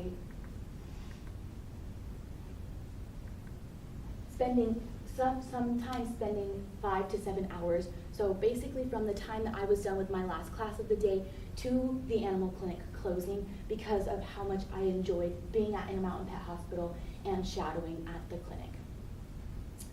I also gained many new experiences because I apprenticed someone that did alternative medicine in the veterinary scenario.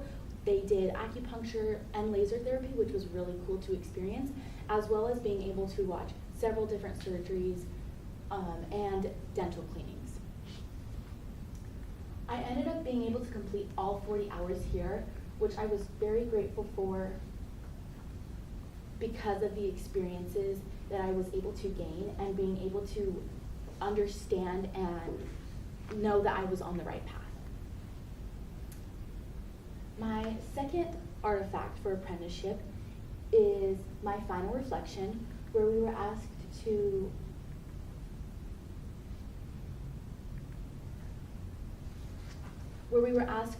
analyze what we learned, some of the tasks that we had completed, explained accomplished goals, and how it affected our career choice.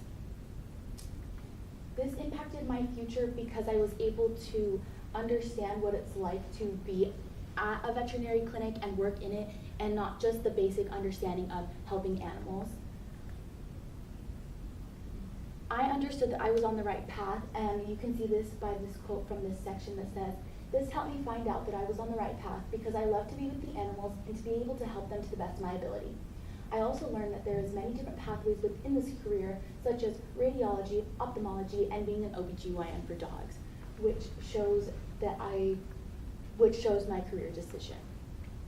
Being able to have this and understand that there isn't just one straightforward path, there's many different options within the veterinary field was something that was really cool to me because I thought that it was just clinic and that it was only diagnosing, doing surgeries, creating treatment plans, when in reality there was a lot more deeper things that you could do and many different pathways within this career.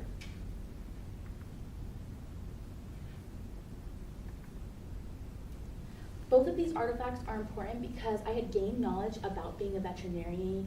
I had understood what it's like to actually work in a clinic and a very professional environment. And this connects to So What because I was able to see the bigger picture about animal science and alternative medicine because of the shadowing that I had done with the doctor.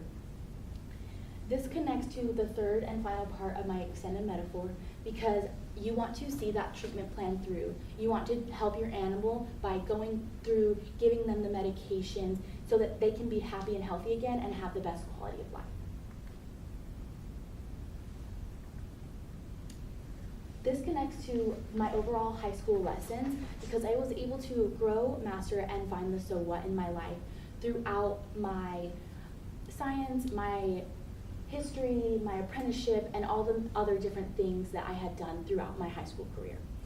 This is much like finding a diagnosis, creating treatment plans, following through with treatment plans, and having a healthy and happy animal again. Thank you. Is there any questions?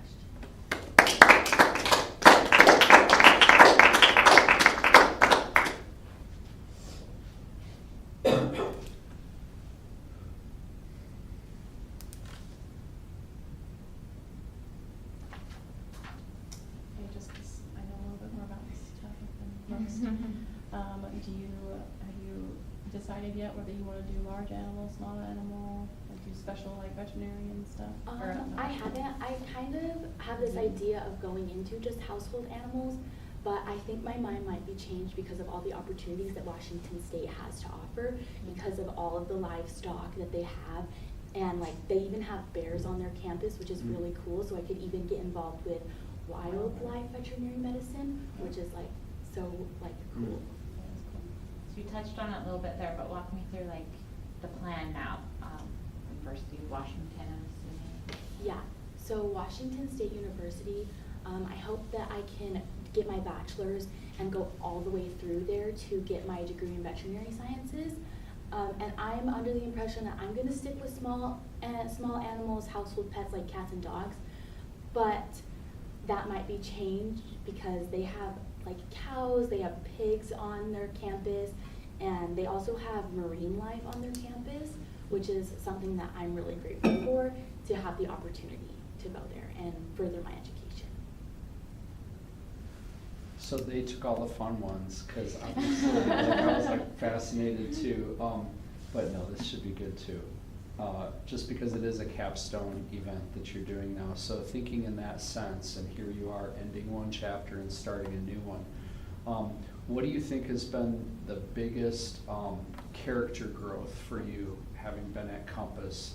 This is kind of who I was, this is who I am, and maybe you're on a trajectory to improve even more somehow. I think the biggest character growth for me was learning how to effectively manage my time.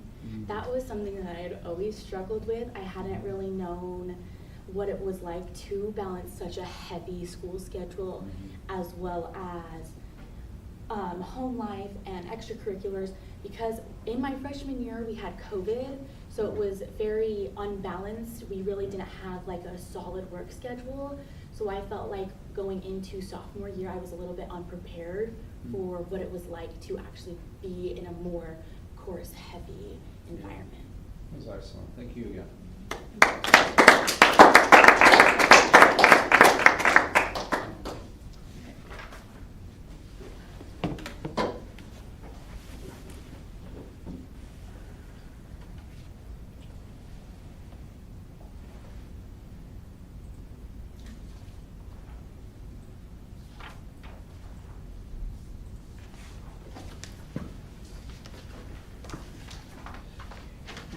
I have been asked by the presentation moderators, administrators, that the last two presentations would be private, just with the judges and the presenters. So And viewers so get out. we're gonna have to ask you guys to excuse yourselves, and I'm very sorry for that, because it is a delight, and I understand you wanna support, but that's just the rules this time. Okay. So we're here. And then hang it. Yes, we have 4 minutes, no rush, you can sit down for a while if you want, check the clicker, that sort of thing. In fact, That's for I'm gonna- seniors. I'm gonna step out a moment. Well, you can't only get one, so you don't get one per classroom though. Just saying. Judging, no, Alyssa, there she is. Okay. Welcome back to the party. My friend has had lunch, she's leaving, mom's coming. Are you still okay? I'm reducing it to people I know very well, so. So we are gonna have this one closed. Yes. Okay, perfect, yes, congratulations, have a donut.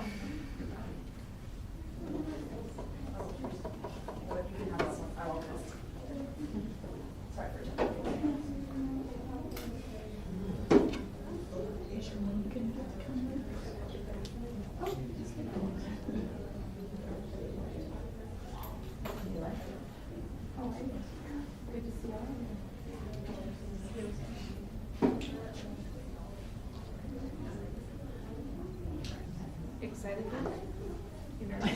You're gonna do great, just smile on your face. You got like, in 15 minutes, you'll be really excited. In 15 minutes, I'll be in my car, probably crying. It's Donkey heads. We're all donkeys.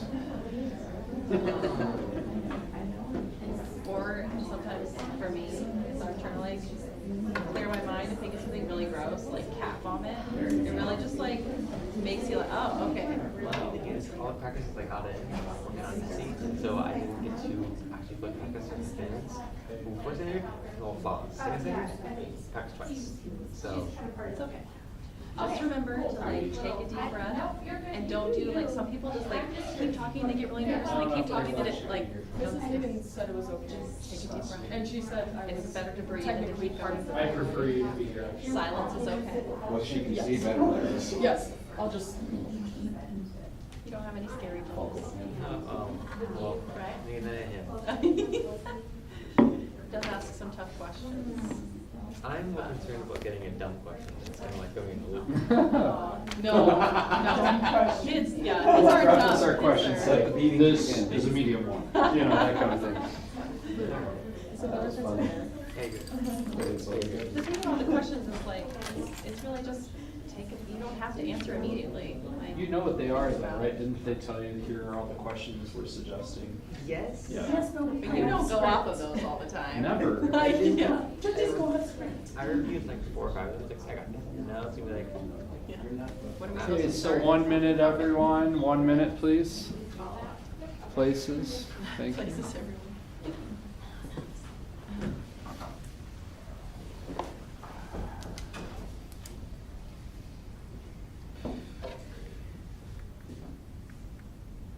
You do have to, you know, oh, you probably are sitting there. Sometimes you have to be patient. Just give it a click.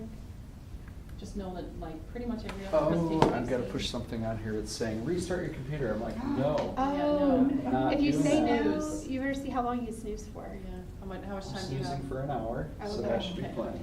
Okay, so would you like me just to click it once, just to see if, okay, it worked for me. And I'm gonna go back for you. Now I was like, oh yay. Okay. And deep breath.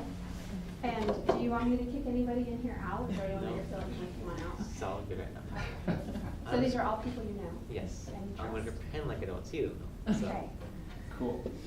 Go ahead.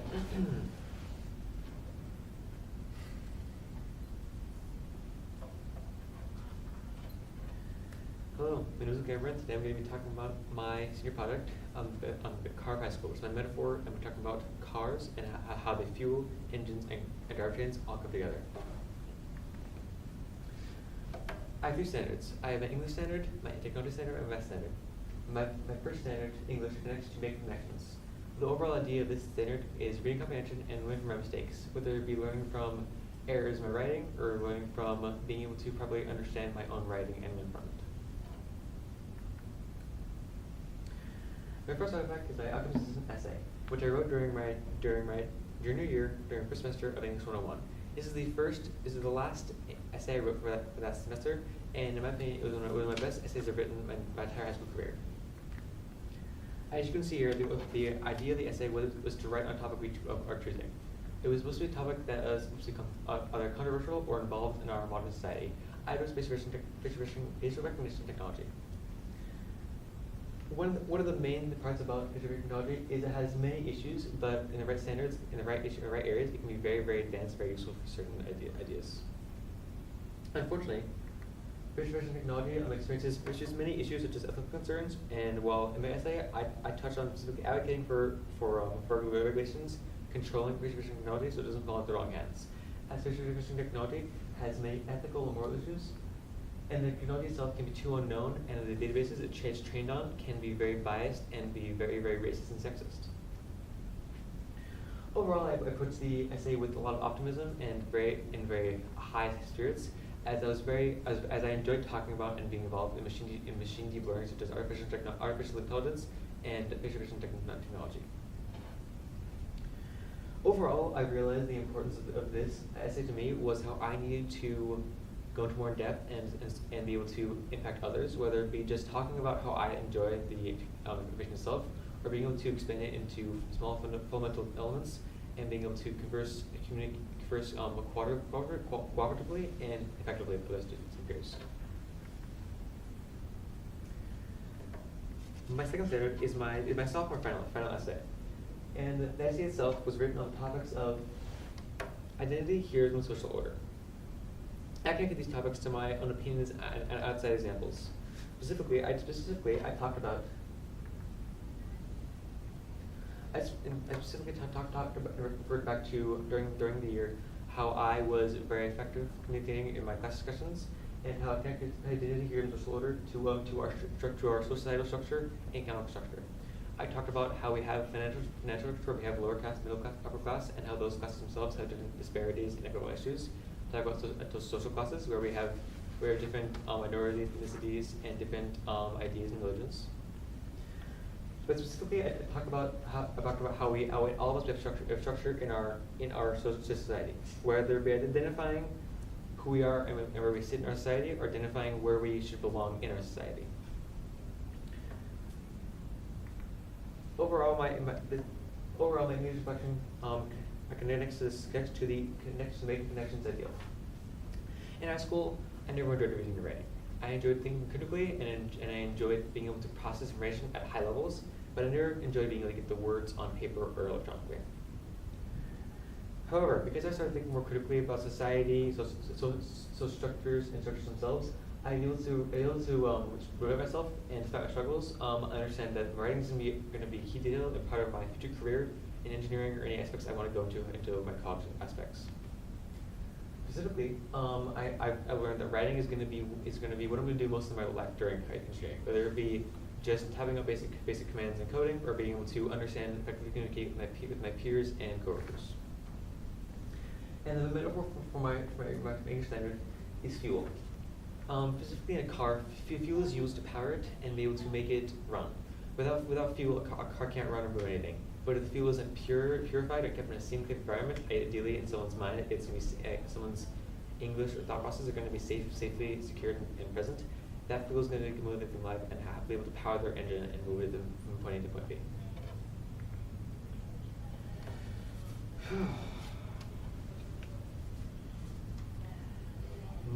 My second standard is technology, which connects to the idea of so what. The overall idea of technology from my presentation is going to be career, education, and building foundational skills.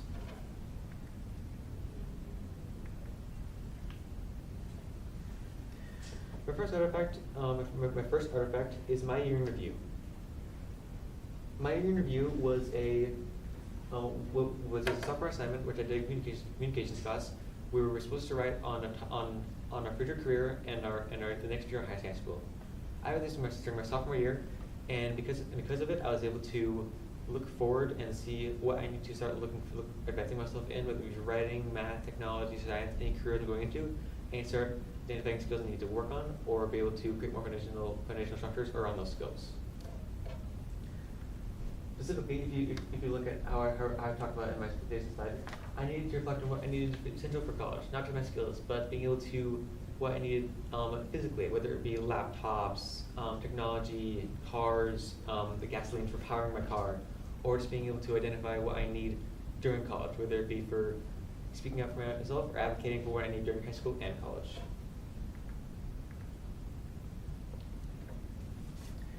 My second artifact is my Beck State Championship. The Beck State Championship for us was a phenomenal experience for me. I've done Beck's robotics for 2 years now, and this year has been one of the most amazing years for me. We've gone to at state. We won every single award that was available to the 8 teams at state. We won turn champions, which means we were the best alliance partners at the championship. We won the robotics skills champion, which means we were the best robotic there, which we had the highest level of being able to reach a certain amount of points, which I explained the skills to you, but it'd be 10-minute grant. And then the excellence award was based on our notebook, which was at that point in time was 5 volumes, explaining our process of design from day 1 in March to 2023, all the way to the beginning of state on March 1st, 2024. If you look at my slides specifically, I learned that while I enjoy talking a lot about robotics technology, I learned that I need to be able to communicate those ideas more effectively. As while I do struggle with communication verbally, online I can be very, very astute and very, very involved in my community. The VEX program overall taught me a lot of valuable skills, whether it be being able to communication or being able to code. But I was able to advance my career and create many connections for my future careers, as well as being able to apply for internships that I would not have been available to me if I hadn't applied myself more.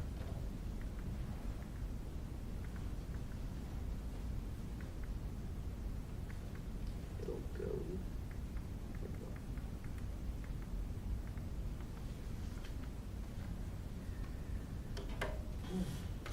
Inclusion for technology, my overall idea is so what? I wanted to set future goals, and I did that. I wanted to be able to see where I want to go to college. I'm going to BSU next year, and because I wanted to set a precedent for myself that I need to be more involved in myself and advocate for myself. Specifically, as I was able to become more involved in being able to verbalize myself and advocate for myself, I was able to provide skills in my future academic and professional life, whether it be during college and my future career, engineering. My main metaphor for my second standard is the engine. And the engine is what takes in the fuel, and when it combusts, the fuel allows the engine to enhance all the power that the fuel is creating and move forward. Whether it be powering my next standard, which could be drivetrain, or it's going to be allowing myself to move forward and create more advances for myself in life.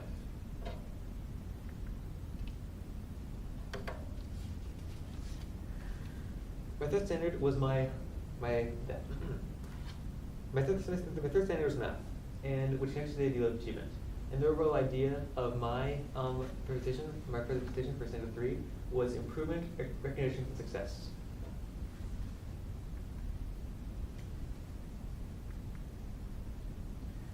My first artifact for my third standard is my sophomore year, second semester logarithm test.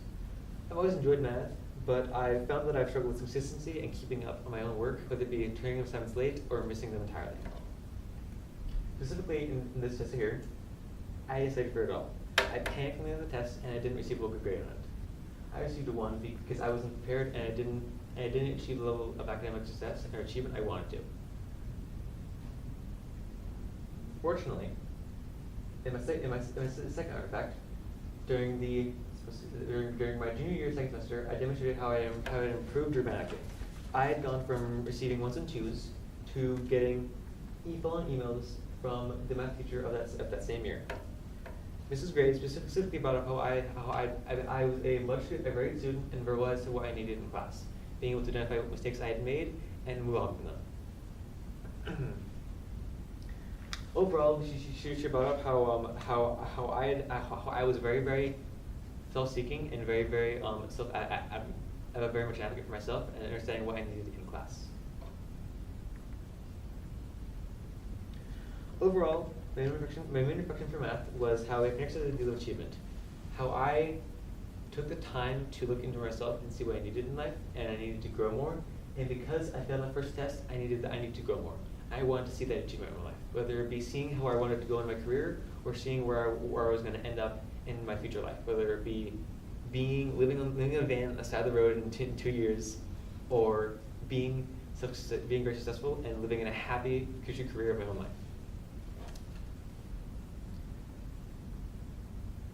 This standard connects to my metaphor of the drivetrain, which is what the engine powers itself. When the engine combusts the fuel and creates the power, that power goes to the drivetrain, which spins the wheels. And connects to my standard because math is going to power me, help me go from point A to point B in my future career or even just in college. Because I love doing math, and it's going to be very, very important for my future career.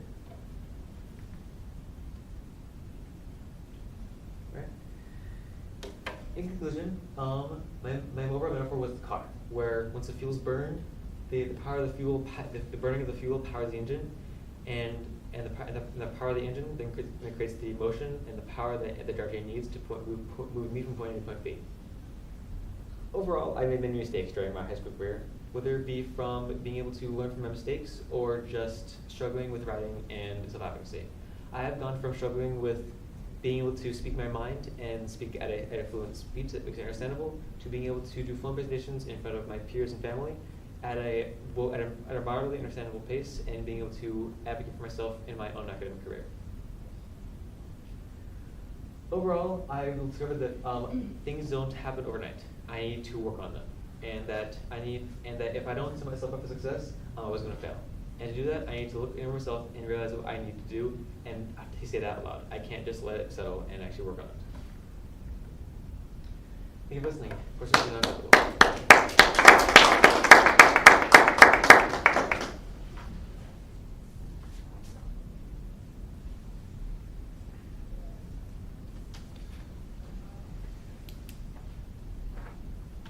with your technological expertise, but also with your fine mind, obviously you have to make a lot of choices. I assume that you really enjoy working with your hands, but also we don't have time to do everything we like to do. So when you think into your future, probably doing quite a bit of driving is going to be a part of it, like it is, pretty much unless you work out of your house, right?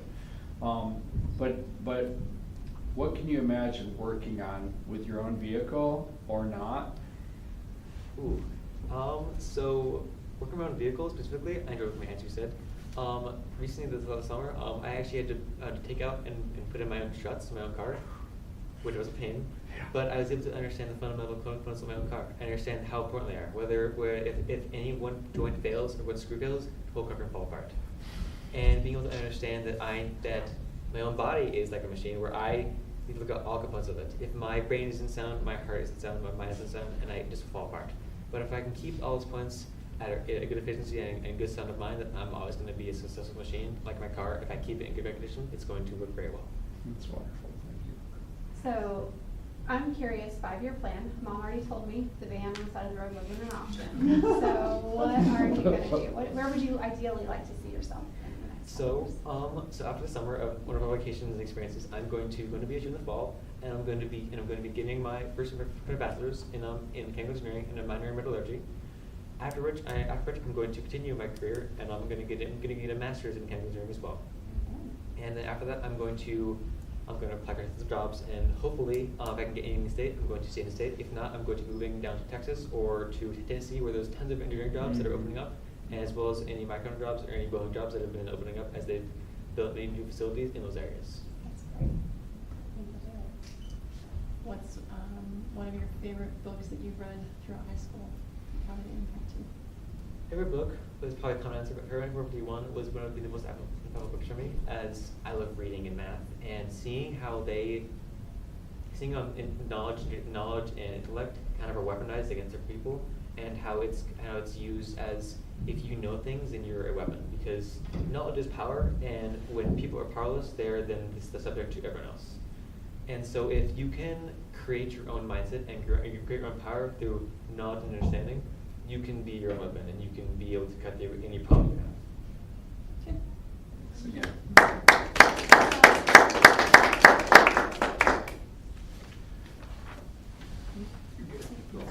Answers. Yeah, I'm really proud of you. Those were good answers. Your mama to some tears. Good job.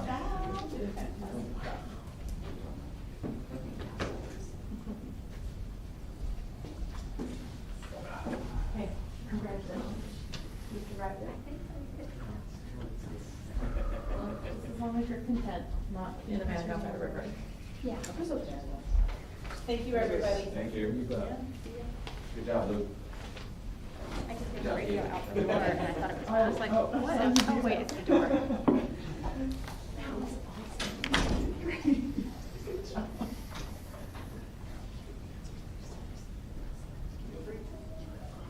Best of luck.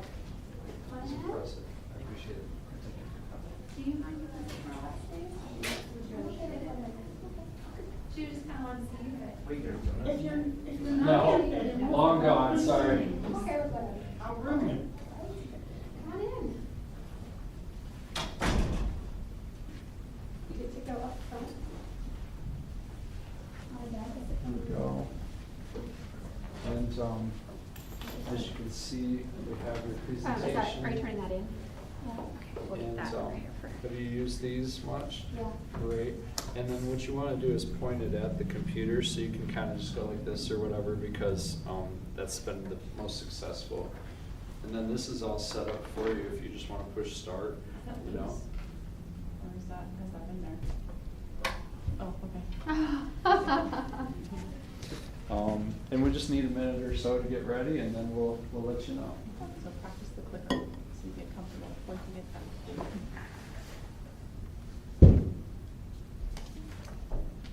And sometimes even pointing it that way, there's still a delay, so don't freak out.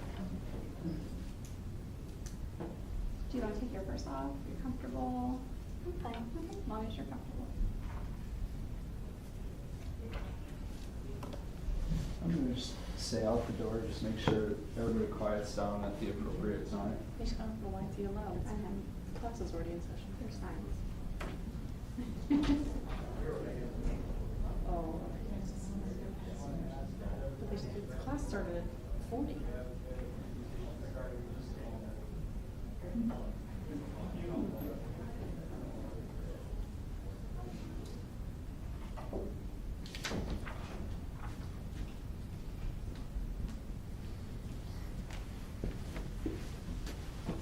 You can start whenever you're ready. Okay. Well, this is my senior project presentation, and I'm Deanna Baines. I'm 17, and I graduated high school this year. So to start with, I want to go over the outline. My extended metaphor is a piece of art, and all art starts with an outline. So that's what we're going to start with for the presentation. This is a project we did in the junior year. What we did was we were assigned to a group, and we did a presentation that we had to teach the class with. And it was different because we've never actually had to, teach each other. We've had to present to each other. And so it was difficult, especially considering the fact that I was working in a group, which is something I'm still not entirely comfortable with or good at. But it did help me improve my skills on evidence analysis, and it outlined the chapters that we were reading for further discussion as a class and further learning. At the same time, for my NHD project this year, I took a series from Lovecraft and I compared it to real life. And what I did with this is I found several references in the books as to certain locations as well as certain phenomena. And what I did was I took both the locations and then the reported phenomena, and I saw if I could line them up with anything that we know happens. And so what I did was I basically found out they were the same thing as like the Bermuda Triangle and such. And so what I did was I mapped it out. I did the my research in orange. I did the books in green. So as you can see, there was literally no overlap, which I was kind of disappointed about. But so, like the outline of a drawing, history sets the pattern to follow in the coming days. The outline is changed until the artist is satisfied, and the victors rewrite history to make themselves look better. Just like how over time at school, I've changed a lot. The version of me who started school is the outline, and over the years I've changed and shaped to become the girl I am today. And like I said before, the map, it outlines different areas, and the presentation, it outlines different subjects. So it's just a process of growth. So for my second topic, I did inking or growth mindset. And what I did for this was I went to a document I've been working on since 10th grade. And it's basically, I've been writing poetry to help deal with overwhelming emotions. And so I just selected one of those poems, and I highlighted the repetition in pink and highlighted each individual rhyme scheme in different colors. So we have the darker blue for the last stanza, and pale blue, and then up top we have a purple. And it just helped me to express myself and my feelings when I just really couldn't do it on my own. And then I also had a document that I've been working on since 10th grade, and it basically consists of animal photos because I do have random bouts of like just extreme sadness, and I just don't know what else to do. So what I do is I use this document and basically cheer myself up, because if I'm not like in the right headspace for things, I can't function. So I have to make myself happy again so I can function. And so yeah, these two are actually my own hamsters, so it's a real special assignment for me. While drawing, a lot of artists will ink in their outline, like I do. They'll draw, use the ink, and they'll color the lines they're satisfied with. And like how achievement is something to be proud of. I struggle with mental issues, two of which are anxiety and intense emotions. The poetry helps me express my intense feelings, while the animal pictures lift my spirits when I'm feeling down, and it just kind of helps me get through the day. For my final topic, I'm going to go over apprenticeship and coloring. So one of the things I did during my apprenticeship was I worked at the Old Idaho Penitentiary. And while I was working there, they were like, hey, if you're interested, how about you do a research paper here? Just do a timeline. And so I was okay with that, and they basically gave me a bunch of newspaper clippings for me to sort through. And I did. I actually had a lot of fun learning about how these different like events are recorded in different newspaper clippings and repeated after like 100 years.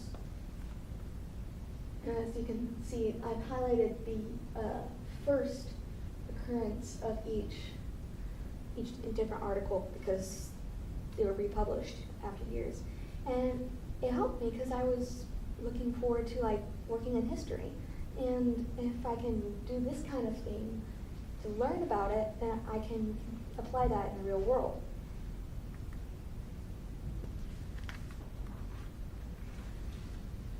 At the same time, I did a flyer for my apprenticeship.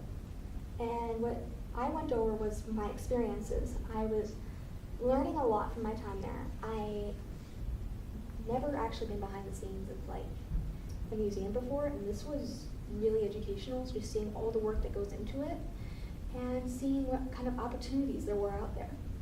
Because specifically in STEM, I was like trying to find different things just to interest myself, and I found a lot of court documents. that haven't been uploaded, like, they're still physical documents. And so going through those, it just made me realize how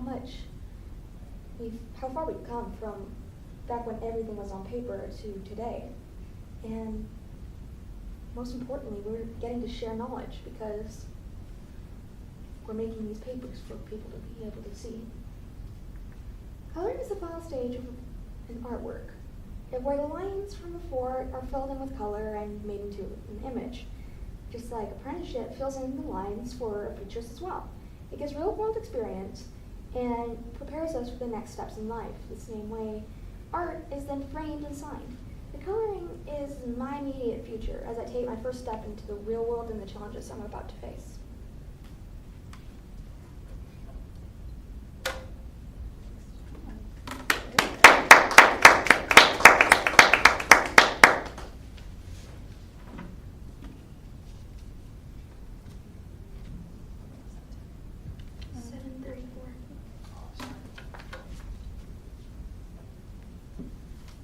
We have 7:50, so a little bit closer. So I have a question for you. You mentioned that you're gonna head to BSU, so tell me a little bit more about where you wanna be in 5 years, like from starting at BSU over the course of the years to come. What are you hoping to accomplish? What do you want your life to become? Honestly, I'm not sure exactly where my life's gonna go after college. Because there are a lot of different things I'm interested in. I'm interested in law, and I'm interested in history, and I'm interested in acting. Mm-hmm. And I can honestly see myself going any one of those ways. Mm-hmm. And I do have classes scheduled for those 3 different careers. So honestly, I could be anywhere. It's good that you've got classes in different areas so you get to kind of sample a little bit of everything.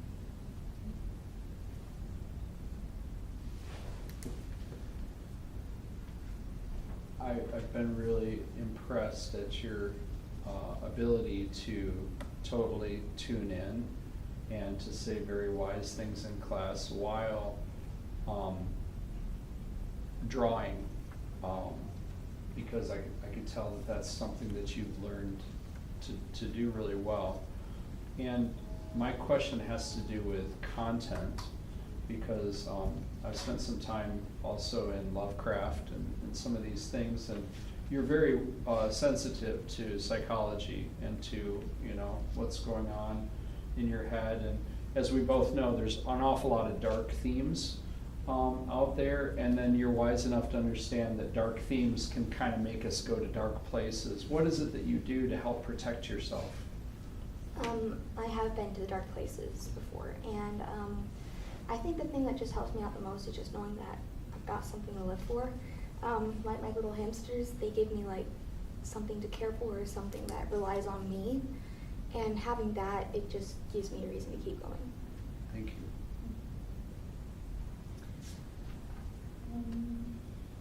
What is, you kind of touched on it a little bit, but what part of your character do you think has grown the most through high school?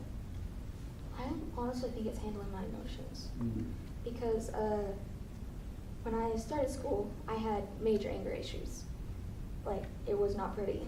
And now I think I can actually go through like a really irritating conversation, especially with my brother, and not lose it. I'm actually proud of myself for that. Thanks again. You have grown a lot since I knew you in 7th grade. That's what I was saying. From 6th grade to now, you're growing lots of growth.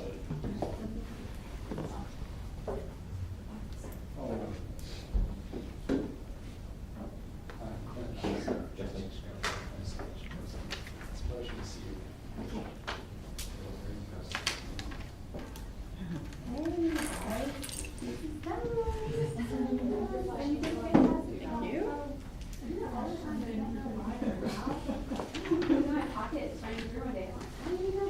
What a day. Yeah. How do you feel? Yeah, yeah. So now it's like, deep breath, it's done. You didn't lose your words. Great, yeah. So, all right. You guys heading out? All right, we're gonna get back together in a little bit. Nice. You're gonna be in this classroom, so go back where you need it. And we'll go to Ms. Gray.